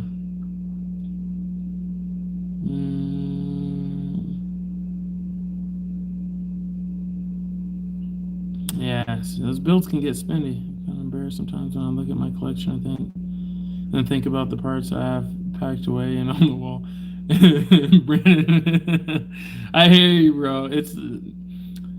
So I have people over from time to time that don't know what I do, right? Like my wife's friends and shit like that, new friends in the cannabis industry, things like that, and they'll come over, and clients for like photography and stuff, right? And they'll come in here. And they walk in and they're like, start talking, and I watch them, and their eyes are like, yeah, you know,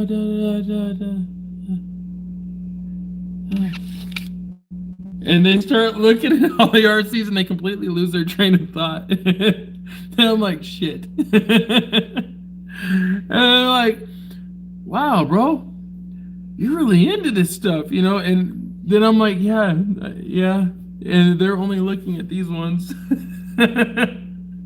They don't know about the ones I have in the closets. And I'm like, yeah, you know. Then naturally I have to show them those because the cool ones are in the closet. So they're like, oh, these are really cool. I'm like, yeah, they get cooler. They're like, you have more? Yeah. Yeah, I do. By the end of it, I'm like, you know, maybe I need to like donate to some kids or something sometime soon. You feel bad when you hoard RC cars, you know, when you got, but anyway, it's my job, okay? I have an excuse. It's my job to be doing this, all right? Ah, man. Yeah, it's bad, bro. Spend a lot of money on these things. Shouldn't require so far. Good info, Uncle.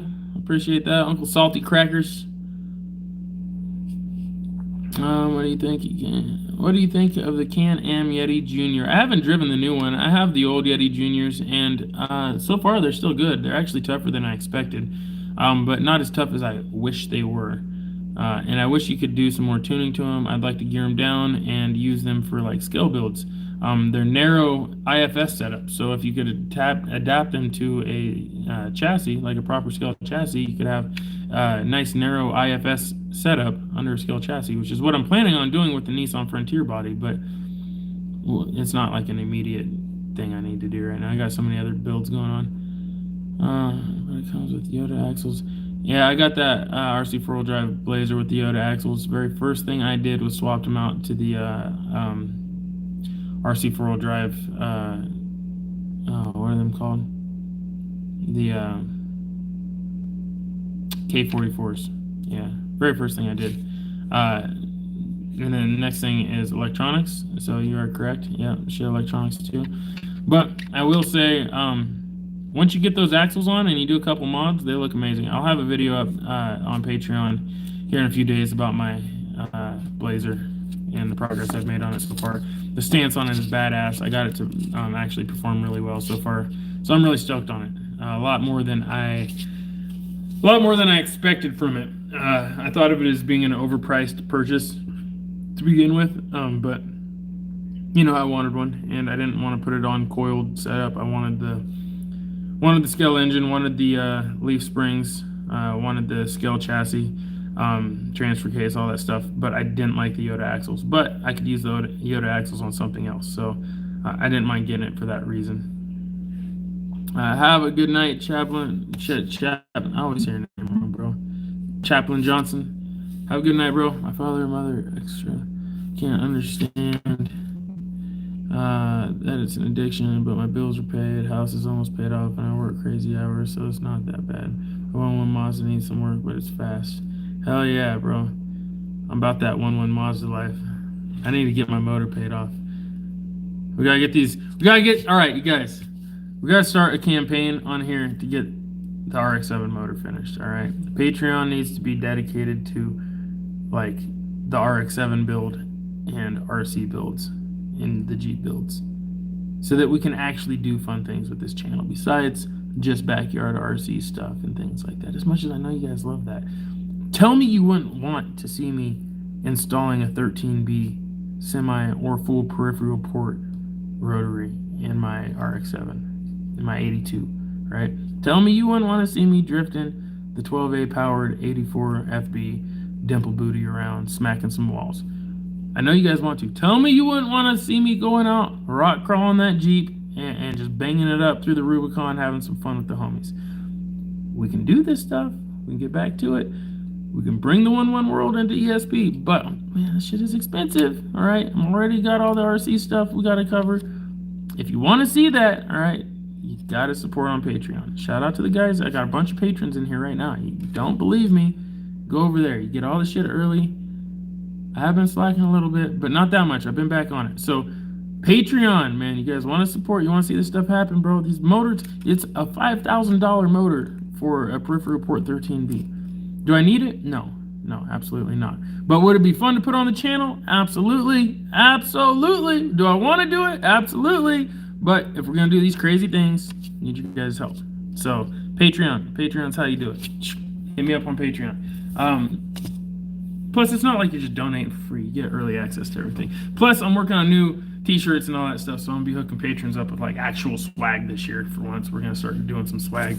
And well, as soon as the pandemic shit is over, man, it's kind of put a little bit of a setback in all my plans for this year, but that's all right. Just go with the flow. Samadhi, right? Something I've been learning a lot about, samadhi. Just accepting life as it is, being cool with it, however it goes. It's part of why I've been so happy lately. If you guys follow me, I have a lot of fun arguing with people on Facebook, but it's actually fun for me. It's not like I'm mad. I've really been loving life lately. I've been having a good time with my kid, enjoying my business, enjoying my RC, enjoying just life, bro. Working on the course, being in the sunshine whenever it's sunny out. listening to music, dancing with my wife, just having a good time, eating, barbecuing. A big part of it is just samadhi, bro. I've been practicing a lot of this, a lot of mindful things, you know, a lot of self-consciousness, you know. I don't know how to put it other than without sounding weird, but yeah, I've been studying a lot of meditation, yoga, breath work, learning about, you know, different ancient spiritual beliefs and stuff. And yeah, I've been doing so. Just, you know, I don't really know why. I didn't really have a reason to do it, but I've been doing it anyways, and it's been helping a lot. And I didn't realize I could benefit from any of that shit, or that I even needed to. But I will say I'm glad I'm looking into the shit, because I've been actually a lot happier. Life's been going really good. I've been vibrating a little bit differently, if that makes sense. And I enjoy it, man. Life is good right now. I really, really enjoy it. Life is really, really good right now. And I want to spread all that love with everybody. So we're going to do some more live streams. We're going to do more of this shit. Not all of it's going to be RC related. It'll be a lot of RC related, but I'm going to actually talk about some more family stuff too. Next live stream, we're actually going to talk about something that a buddy of mine brought up recently. Actually, was that Brennan that brought that up? I think maybe Brennan brought that up. We're going to talk about family and the hobby, and how it affects, you know, family life in different ways, depending on your situation, whether or not you work in the industry, whether or not you're just doing this as a hobby and having fun, whether or not you're a hardcore collector and you're actually trying to like build up a collection.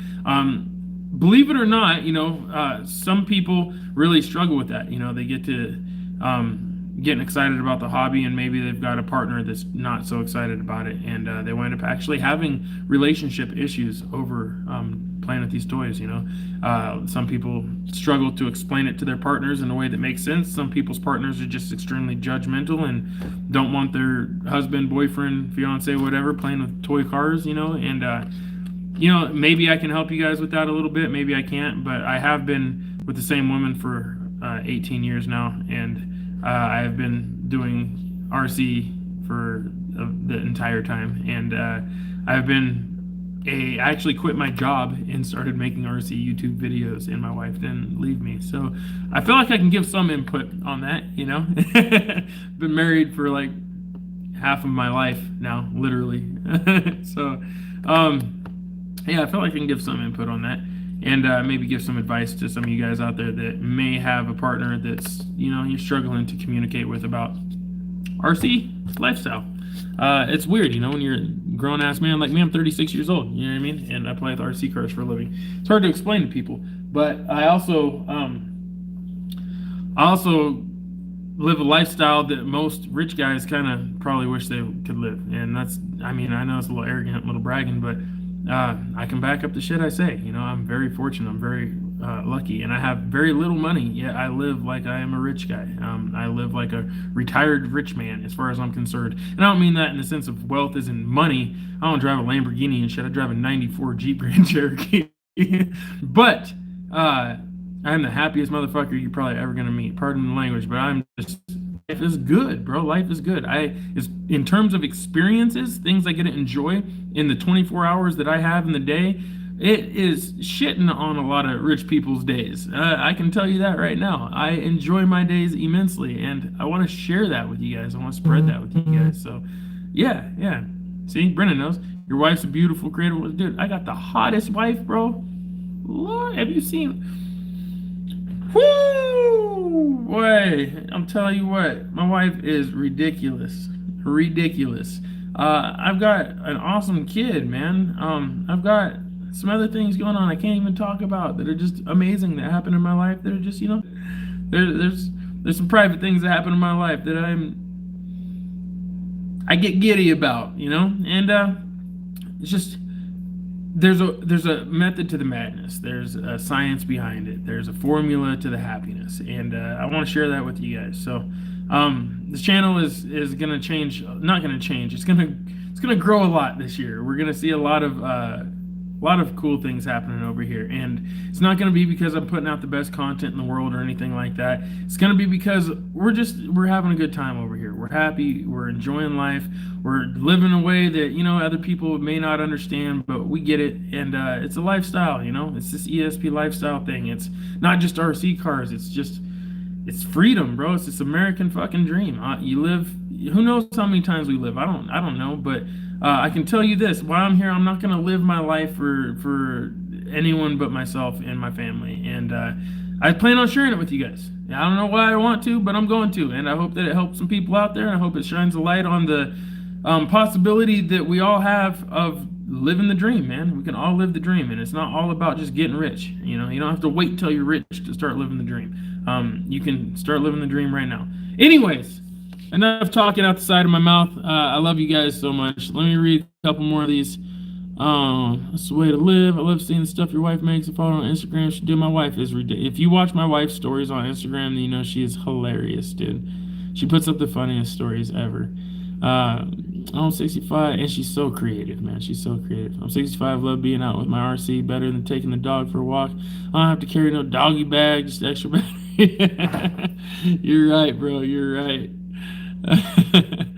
Jobos, you're a good guy, Josh. Honest man. Thanks, bro. I try, man. I try. It's all about being genuine, being see-through. Just keep the shit 100. I don't know. I don't have nothing to prove to nobody, so people just either like me or they don't. And I don't do this to get people to like me. I just do it because I've gotten enough messages over the years to realize that it does actually help some people out there. And that's cool, man. I like being able to do something that helps people, and knowing that it's something I enjoy, something I want to spend my time doing. Then I can figure out how to make it pay for not only itself, but also pay for the bills, so that I can keep doing it and keep helping people, keep helping my family, keep helping myself. It's a win-win-win-win-win-win-win. There's no downsides, and I'm going to keep doing it as long as I can. And I'll try to teach you guys as much as I can along the way and show you guys what I know, what I learn, and hopefully it helps some of you guys. So anyways, yeah, I think I'm going to get my ass up off here. Jacob, I can't believe you hung out this whole time, bro. Good night, Josh. It was good to see you. Never done live chat before on YouTube. That was cool. It was awesome to see your boy. Very happy for you. Love you and miss you. Very proud of you. Appreciate that, Jacob. For the guys that don't know who Jacob is, me and my little brother, Devin, we actually have different dads with the same mom. And on my little brother's dad's side, he has another brother who is actually older than me. And that is Jacob Wilson. And I think of Jacob as my own brother. I treat his kids like my niece and nephew. They're amazing, and just all good people. His wife, Krista, is amazing. All good people. I'm very fortunate to have good people in my life. Anyways, and I've known them my entire life, like literally since like the 80s, 90s. All right, you guys, that's about it. We've been on here for a very long time now. I don't know how long, but for a very long time. I'm gonna get up off here. Do I got anything else I need to say? Now, new video will drop on Patreon tomorrow. You guys go follow me on Patreon. It's a way to get plugged in, get early content. If you want to support, you want to see rotary activities and big Jeeps and tires and shit on this channel, well, we got to pay for it somehow. So go to Patreon, /ESP, support your boy, get some early content, maybe get some merch coming down the line. And yeah, man, let's turn this into some shit, bro. ESP, I don't see why we can't blow this shit up and be one of the biggest channels on YouTube and just have it, you know, it could just be all about RC and 1-1 cars and family. Just, you know, good shit. Anyways, I love you guys. You already know what it is, man. Peace and chicken grease. I'll see you guys on the flip side. Gee.